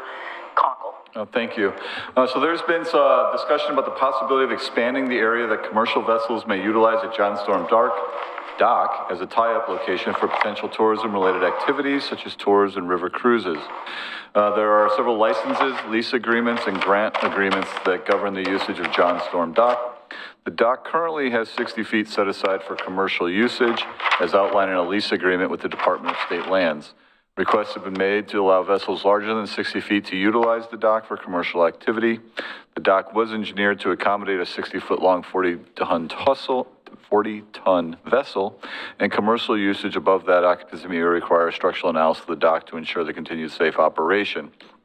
In the background, we have outlined the agreements and licenses that we have in place or that have expired. Through this, we are requesting direction from the Commission on how to proceed at this point. We do believe that one option would be if there is a desire to continue to look at the ability to expand the commercial dock footage available, that we identify the requested change in usage and develop a proposal for review by state and federal stakeholders, meet with them to discuss proposed change in usage and any applicable changes to current licenses or agreements, and then review any license lease agreement changes with the Commission and negotiate new agreements if and as needed. The second component would be there was work done putting together a structural analysis of the existing dock that was submitted. We did receive comments back. We believe that if the Commission would like to move forward, we are recommending that we work with a structural engineering firm to address the concerns, as well as review the stability of that dock for a larger vessel, looking at things as the design, depth of water during appropriate parts of the season when it's proposed for being utilized, as well as some of the maintenance issues that were identified in the review for that dock that would be beneficial in moving forward. Okay, is there any discussion? Go right ahead, Commissioner O'Donnell. I may as well lead off. I know, I was counting on it. Well, first of all, I don't think the Oregon State Marine Board has any standing at this point in time. As Mike colleague says, we can do the math, and 20 years expired in 2023. So their standing is done. The engineering analysis was done by a licensed professional engineer. And I don't know who takes what courses, but regardless of what your expertise is, unless you're an electrical engineer, you take the same statics and strengths of materials and dynamics courses that any other engineer takes. I feel if somebody wants to raise an objection to the findings that we made, let them pay their engineer to take issue with what we did. Because we have a licensed professional engineer that gave an opinion, and they should take issue. If they want to take issue, let them overcome it. I just feel that this is a slow walk by a bureaucracy. And when I say bureaucracy referring to these people, it almost comes out as a curse word. But they're just trying to slow walk this thing. We've got things to do. Now, I'll listen to Mr. Kabizman's opinion if there's a way to weed our way through this. But the time continues to run. Now, I understand the state lands thing. I want us to be covered on that. But is that a potential obstruction to us accomplishing what we want to accomplish? That 1 foot of land that they control. So you're talking about the state controlling the DSL lease. Okay, yeah. So that's not the 1 foot. That is the beds and banks of the river that are owned by the state. Okay. And anytime you put a dock or any improvement into the water, you need a license or a lease from state DSL to use the state land on the bed and banks. So should we be dealing with DSL and not dealing with Oregon State Marine Board? We're dealing with both. Why are we dealing with the Marine Board who has no standing because their contractual arrangement with us has expired? As I understand it, the original dock was built by the Marine Board. We also have entered into several maintenance agreements where the Marine Board provides funds to the city to maintain the docks. Those funds are a pittance, Bill. Those funds are a pittance compared to what we can gain by using that for commercial purposes. Yeah. And if we've been providing, has those funds been provided to us year after year? I would have to... I'd have to go back and see how many times we've applied for it. It's a pretty routine... Have we used them? So we have records that says we expended these allocated funds to maintain this dock, or nobody's ever maintained it for 20 years, including us? I'd have to go back and look. I don't know the answer to that. Yeah, the most recent one was July 2023 to June 2025. That's one that we're currently in the midst of. And the Marine Board provided some amount of money. I'm sure it's in here somewhere. But yeah, it's not as much. I think it's like $20,000 or something. Yeah, Did we expend, who is tasked with expending those funds in the maintenance of that dock? Are they given to us and then we Yes. do billables? So if we did anything, we'd have billables. Yeah, so we would, you know, I'm not certain of the details of what does what, but at any time where this allows the city to terminate, provided it refunds the money. Well, quite honestly, I'm not sure we ever expended the money. We can't prove that over 20 years that you gave us $20,000 a year and we spent it here. I don't even know if we ever did we or anyone else ever did any maintenance on that dock. Don't know. I don't think anybody here tonight can tell me can prove to me they did. I mean, I won't be here, but I don't want to walk this through another season where we forego the ability to bring commercial river traffic and do economic development and tourism here. And you know how I am, and you'll probably be thankful that I'm leaving, but sometimes I'm ready to ask forgiveness instead of permission. But I don't think that they have, other than the State Marine Board saying, we don't like your study. Well, you don't like it because a geotech engineer did it. Do you understand the dynamics of force transfers from pilings? You know, so this commission will carry this forward. And I think I'm pretty animated about it, but let's start the discussion with what I said. And I'll defer to the future commission. Commissioner Smith.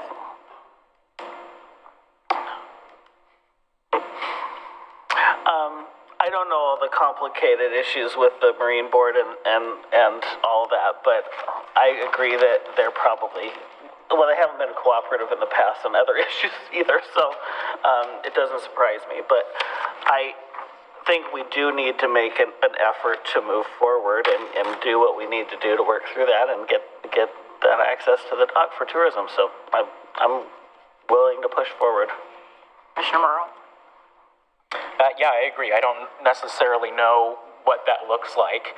And having not been a part of some of the conversations that have preceded this, I think it would be good to have that information. I know stuff has been forwarded along, but I know that there have been many discussions behind the scenes about this that I think could be helpful to know more about the history of this. But just knowing how state government works, I think it would be helpful for us to continue pushing forward. We need to know what that looks like. Mr. Mitchell.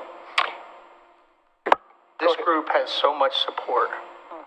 It's got support from businesses. It's got support from economic institutions.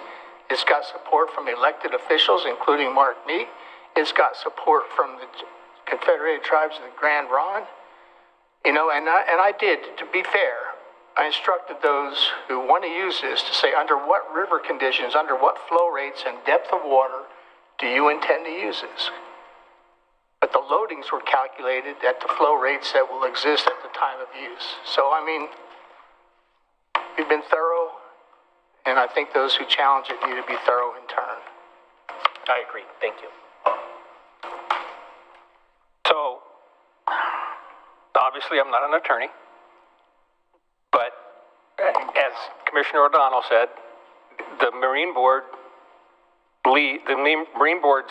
agreement with us expired in 2023. On the maintenance agreement, it's $20,000, right? But that also includes restroom maintenance as well as work at Sportcraft, correct? So the amount of money, even if they said, well, we're not going to give you any more money to work for maintenance on that dock because we don't like what you did, it's an insignificant amount of money, really, in terms of what this asset could be. The DSL lease, I didn't see anything in it, and again, I'm not an attorney, I didn't see anything in it that talked about size of vessel, but it does clearly say that commercial docking and offloading of passengers is allowed.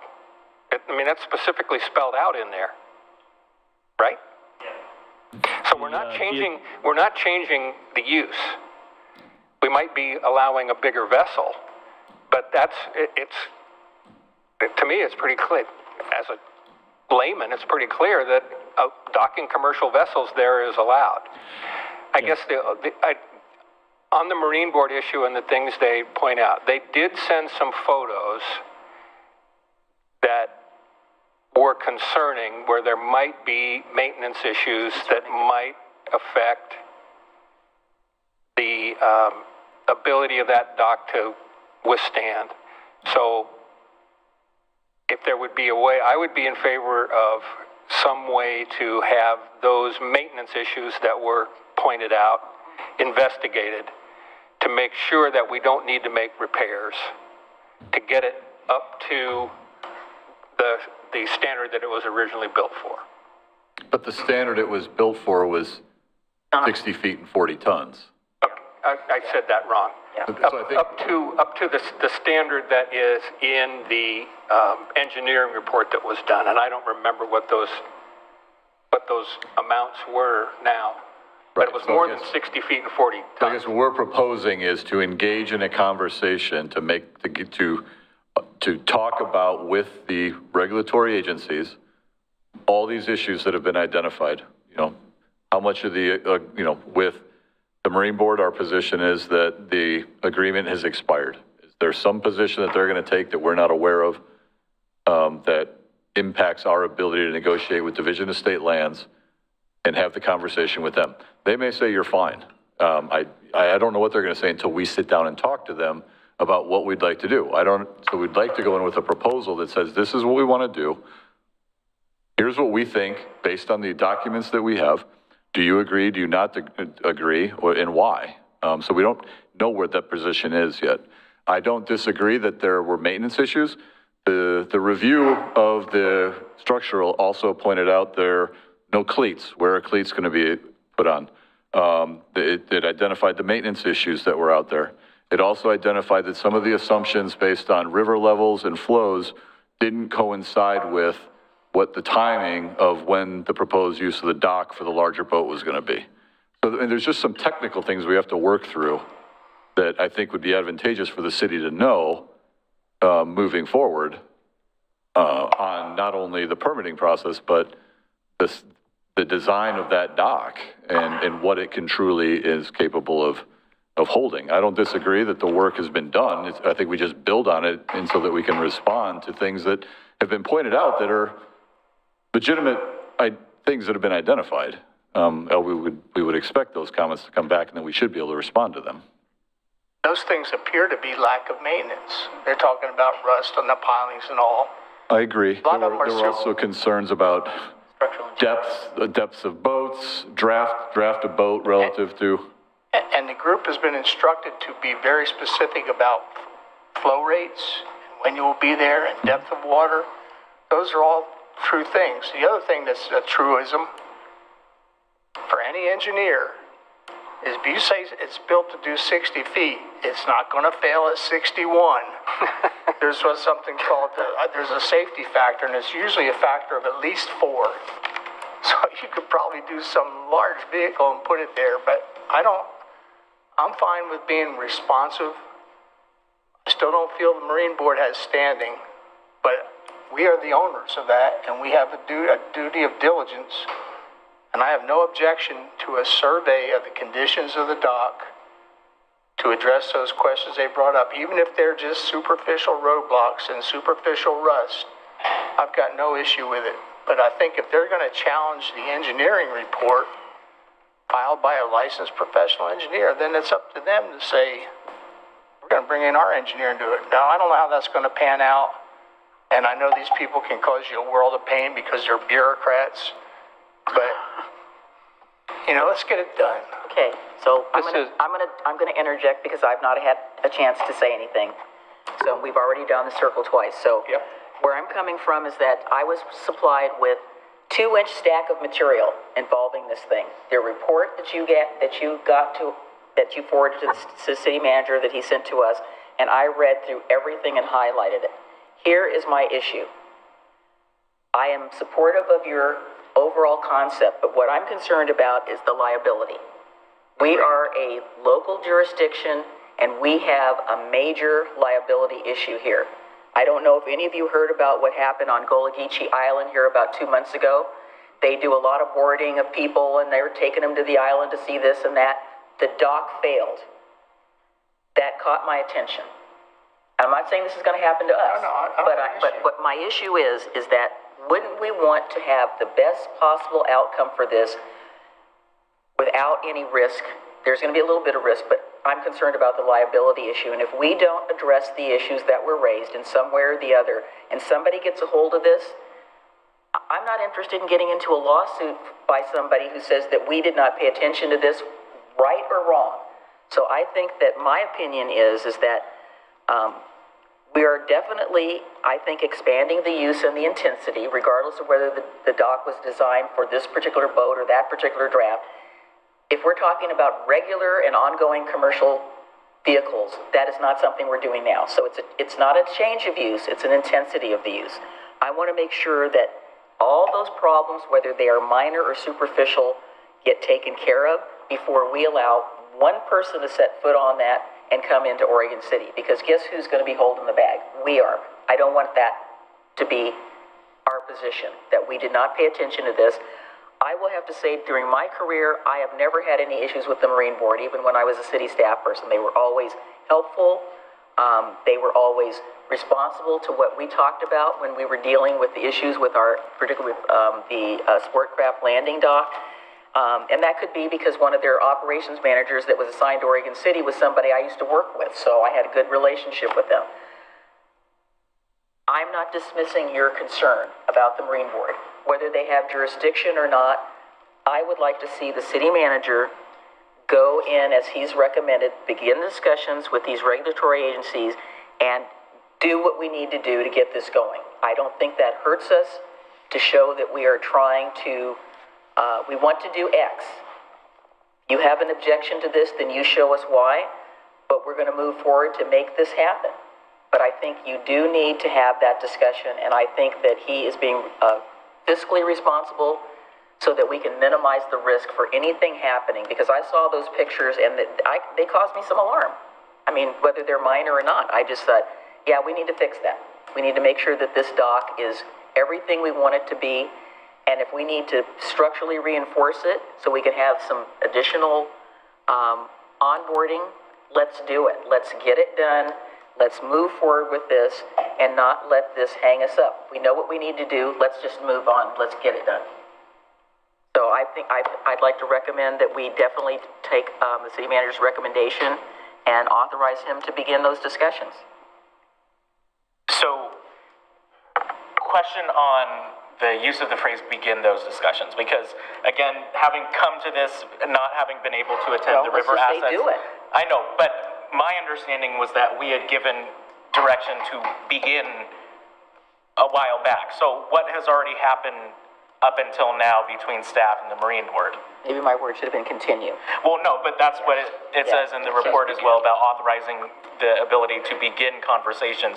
And so what I'm confused about is the fact that we have talked about this in the past, and I don't know if we ever took a formal vote, but my understanding was that this was happening. So I guess my understanding was it was happening with this informal group who put together the structural analysis and was looking at at the dock itself, and that there was the work going on in building consensus with stakeholders, private companies, other jurisdictions, that was a lot of the work. We had approved the letter that the mayor had signed that was being brought to other jurisdictions for signatures. So that was the work that I'm aware of going on. I guess I wasn't aware of that. But The to intent Commissioner was that Marles, we would be negotiating with the state on redoing the lease or looking at the structural. We didn't give direction but we have had discussions with the Marine Board. Mr. Reed had discussions with the Marine Board. That's why they came back with the letter with the things that they objected to, right? That wasn't So we're not beginning the discussion with them. We're But I think, continuing the I discussion. think we're being more, I think we know what the steps are at this point to move forward. Right. Is that something that this commission would like us to do? When I look at this, I think that there's a two components. There's a licensing component and a clarification of previous agreements, and then there's a structural liability component, both from the information that's been given to us, as well as, I don't know, to me, I want to know. I want to know. I want to know with certainty how that thing's designed, right? And I don't disagree. We over-design things, and it may be perfectly fine. Or it may be, how much of the safety factor gets taken away by, is it one boat? Is it two boats that can be tied up? I've seen different proposals. And so I think I'd be more comfortable with us taking the lead at this point in the negotiation and discussion, as well as the work to understand potentially what our asset is and what the liabilities are. I would agree. I think it's time for us to take the lead on this, and I think that the citizen group that's done some of the work already, but it's now in our pocket. We need to finish this because they don't really have any standing with these state agencies, but we do. So we need to move that forward. I would say this. There has been extensive conversations between Kendall Reed and the State Marine Board. I don't think the State Marine Board has any standing by virtue of the expired contract. I do agree with doing a survey of the conditions of the dock, and that's fine. And if we're going to be placed in a position to have to get a second engineering opinion, then pay for it out of economic development, because that's what we're trying to do. I have no objection to safeguarding the city from liability, but I think it's time to get this thing rolling instead of just ongoing circular conversations. So you put together, staff has been minimally involved, and with Kendall Reed's departure, I think we had a disconnect there because he was the point man on this. But I mean, if you have a proposal that we are going to survey the dock, see its current condition, analyze it for routine repairs that have not been made, if we get in a position where we have to do another licensed professional engineer survey, we do it. And with the Bureau of State Lands or whatever it is, that's a different. It's a different issue. I mean, do they have any objection to the use of that? We have to find out. That's why he said he needs to. I know, but this thing has dragged on. I know, but he needs to now talk to them because we're the official agency. Our partners, and the citizens are not going to be able to do that work. It's not like they have not been invited in the past. Yeah. Our staff has not been invited. I understand. Now, to Mr. Conkle's credit, he showed up the other day. I agree with everything that Commissioner O'Donnell just said, but the one I want to emphasize what I feel is an urgency here, because we spent time earlier this evening working on our destination management and marketing organization, and this is a slam dunk first win for this coming tourism season, which is 5-6 months away, and it'll be a real shame if we let it go away, because when we lose another season because of what we're getting tangled up in here. But I do agree, we need to, for liability reasons, we do need to know condition, we need to know what we're up against, but we just need to do it now, because we've got that beautiful asset sitting there. Make that into a motion right now so we can move forward. Make that into a motion. Just what you said. What he said, that's the motion. Did you get that? Did you get that, Evan? Discussions with the regulatory agencies and engage with a consultant to perform a structural analysis of John Storm dock. But let's say continue discussions instead of begin, and let's add with a goal of having the dock operational for commercial use this coming season. It's a goal, not. You have a goal. That's what I said. It's up to the, I mean, I'm going to come back with what the realistic timeline is once we talk to the agency. Well, I just want to make sure that everybody knows there's an urgency to it. And he can come back. So is that your motion? Yes. Okay, I'll second that. You can come back with a more realistic timeline. Go.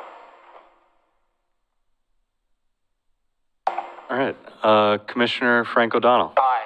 Commissioner Adam Marl. Aye. Commissioner Rocky Smith. Aye. Commissioner Mike Mitchell. Aye. Mayor Denise McGrath. Aye. Motion passes. All right. Item E, discussion of city manager's salary adjustment and merit pay for performance. Is that Mr. Foyles?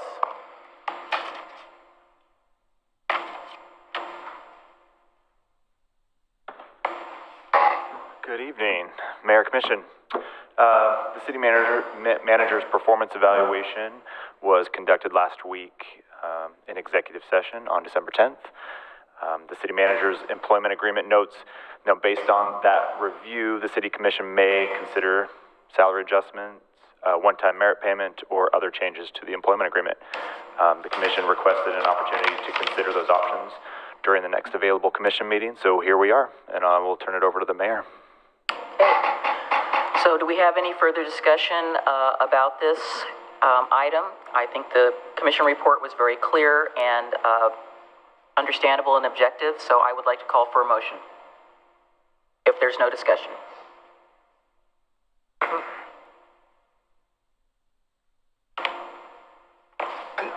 I think I need to say that as one who did not participate in the evaluation, I will be abstaining in the motion. That's fine. Appreciate your forthrightness as always. I can't make the motion, otherwise I would.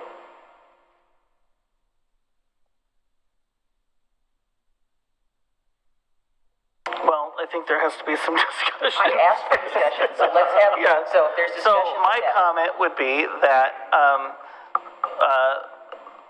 we had a good evaluation of the city manager. The feedback was really well, was good. I think personally there's been improvement over the last year and last several years. We talked about in past years, the merit piece has been tied to some significant events or tragic emergencies or various other things where the city manager has stepped up in the past that warranted a merit pay and other reasons. So at minimum, I think the expectation would be a cost of living increase and talking about compensation consistent with what we've done in the past. The question is then, was this year a year that there should be also a merit piece to it? So I think that's the real question. Further discussion?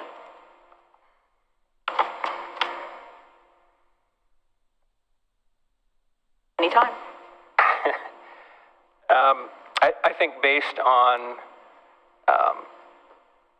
the positive evaluations and based on the discussions that we had in our work session or in our exec session related to those positive evaluations, I believe that a base salary increase and a merit payment is authorized. And from the staff report, I see that those amounts would be budgeted. So I will make a motion to increase the city manager's base salary by 3% and grant a one-time merit payment of 3%. Second. I just want to say before we vote on the motion that I concur with part of what Commissioner Smith said. I believe that the reporting out, the feedback, the follow-through has been exemplary.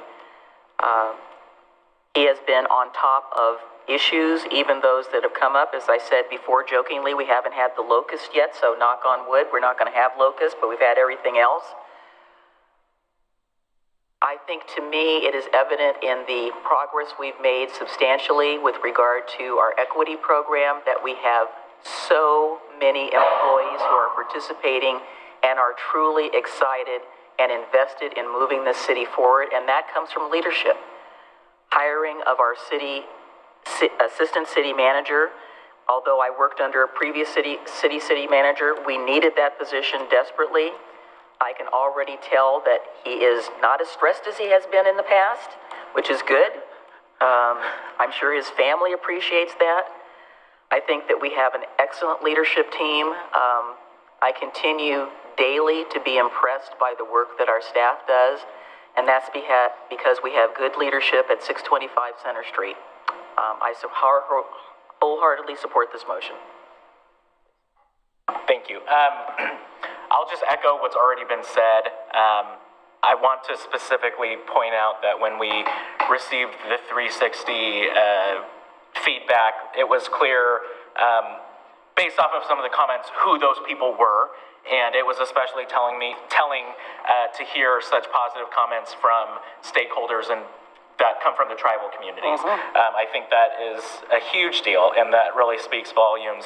And we have been fortunate to have not had some sort of tragic emergency in this last year, right? Thank you. But time and again, he is... I am knocking on the wood. He has put the systems in place so that when they have happened, that they have been minimal, that the service to our residents has been virtually uninterrupted. And so Tony, I really appreciate your service to this community. Being in a position like yours, we recognize that any decision you're ever going to make is going to make people upset on one end and make enemies on one end and create advocates on the other, and that's not an enviable position. And so I am supportive of this motion, and I will also say that one thing that I talked about, I think 2 performance evaluations ago, was that one of the biggest bonuses we could give Tony is by investing in an assistant city manager. And we're looking forward to seeing that continue to pay dividends. It's been great seeing Alex and the work she's doing, especially with the transition. And this is something we did talk about, was the transition going on right now in the Parks Department. Being able to have Alex there has allowed things to move pretty seamlessly, and we really appreciate that as well. So I'll just leave it at that. Okay. I'll just add to that. I do believe also, well, I think the relationship with the tribes is a huge piece. Huge. I think it's not happening in other jurisdictions. Yeah, and it's been not so smooth, and we knew that. There's going to be bumps along the way with all of this, but we have stuck with it, and the city managers work on with both tribes on the Cayuse Memorial, which is something that the city has been working on a very, very long time, or at least have talked about and focused on a very, very long time. To have that completed, not completed, but phase 1 finished and the next phase coming on, is something that, we all wished would have happened sooner, but it took the time that it needed to take, and it has made the relationship stronger, a lot stronger, and I think that has happened community-wide too.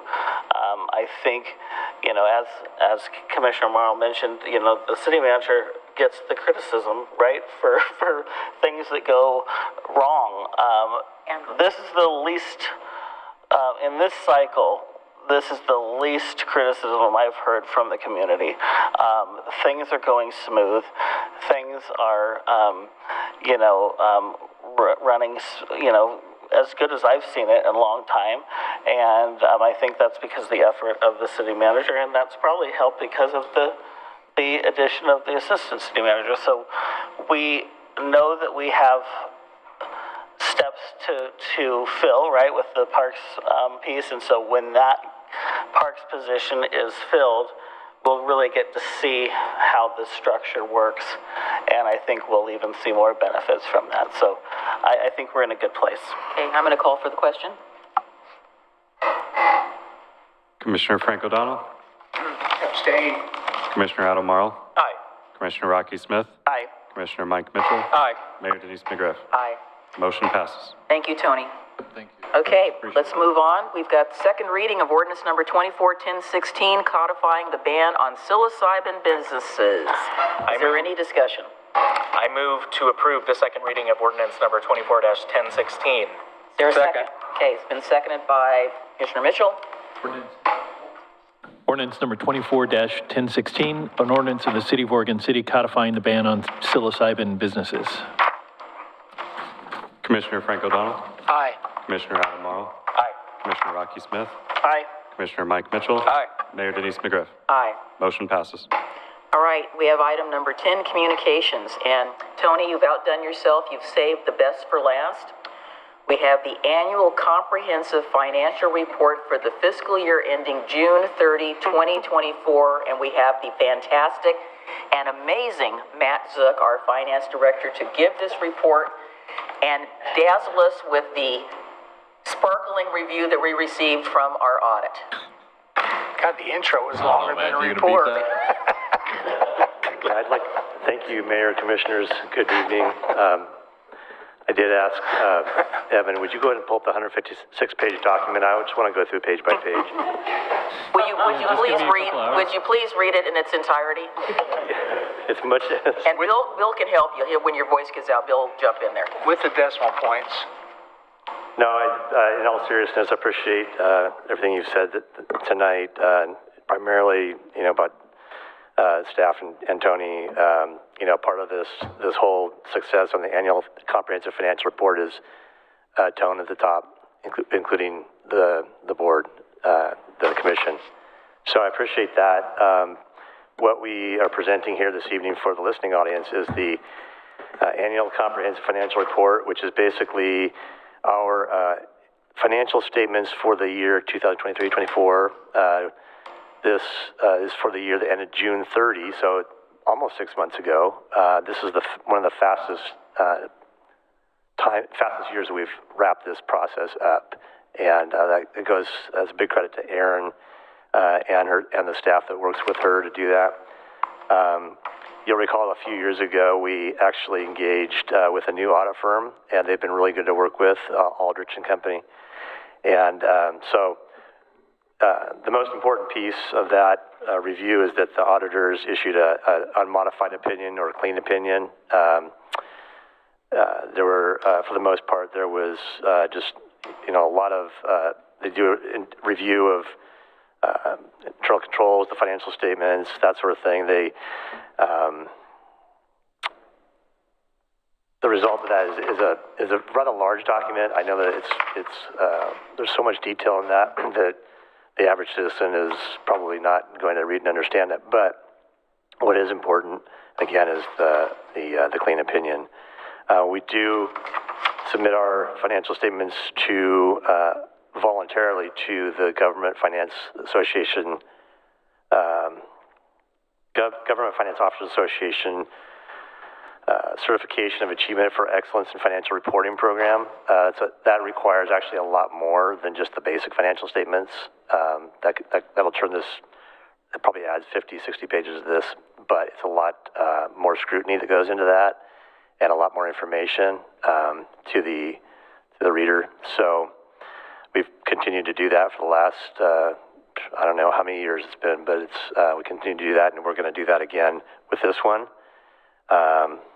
So they're included in the packet is a letter from the audit firm directly to you, and that's an important part of the process is that they communicate with you, and I'm sure they've also given you opportunity to talk with them. So that's in the packet as well, and then the full 156-page document.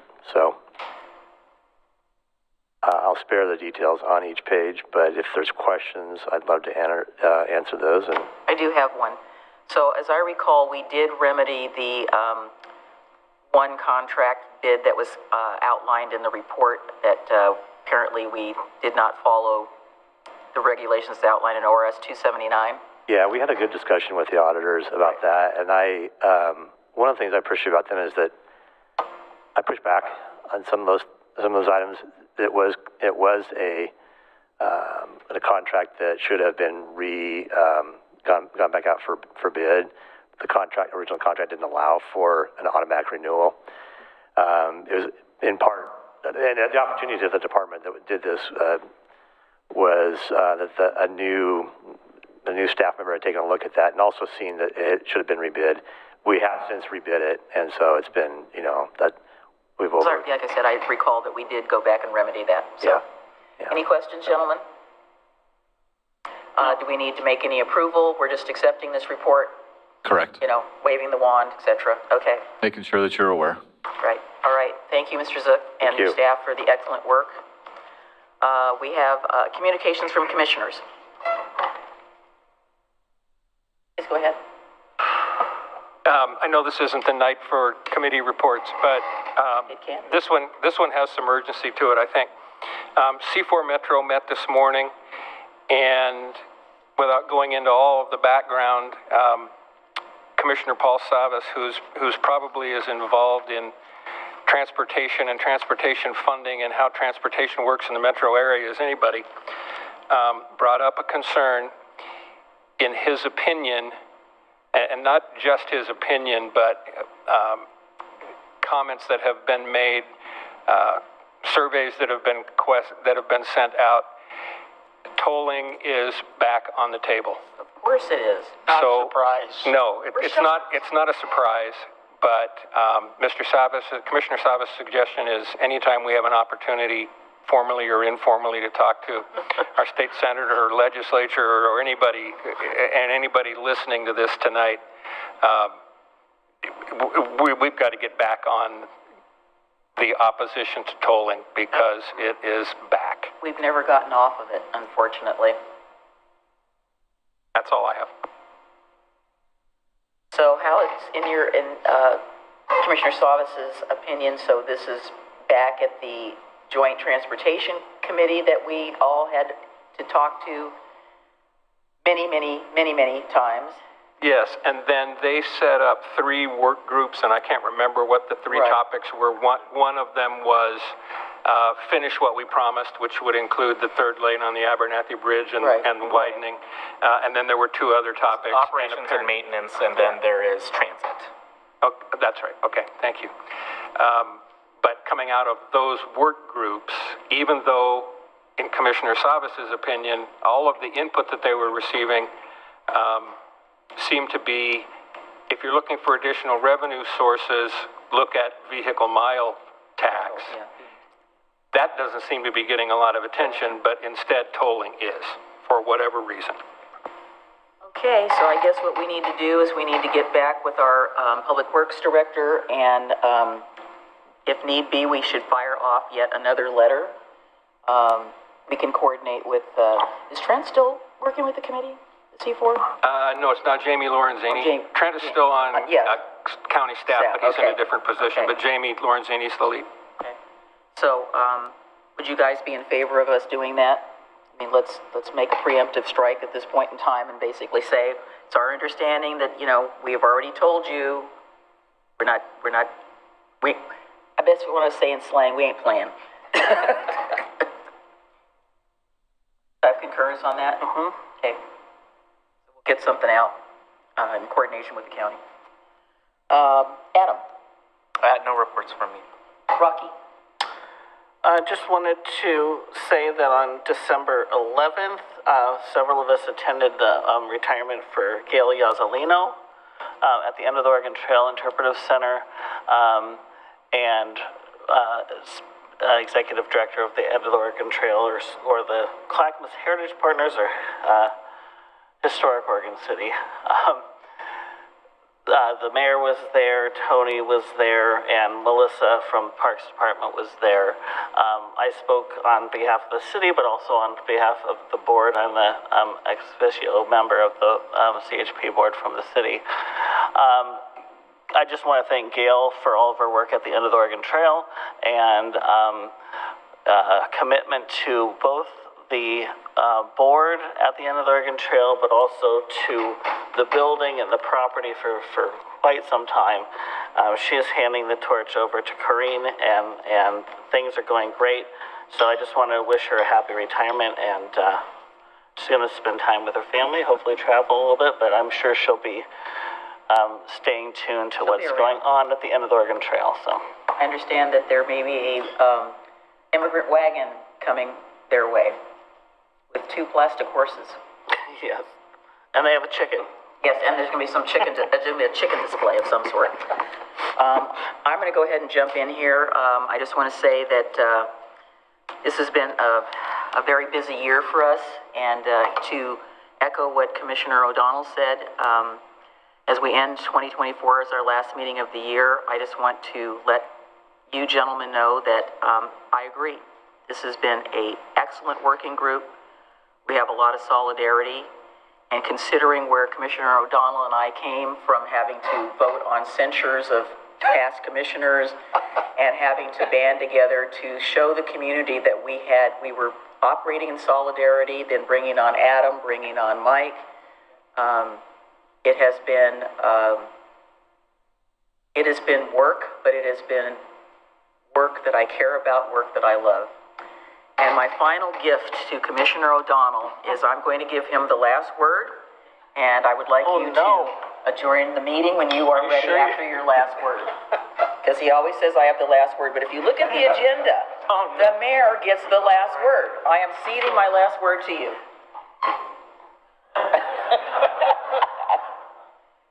It's been an honor and a pleasure to work with everyone, staff and my fellow commissioners. It's been a great 8 years. This meeting is adjourned.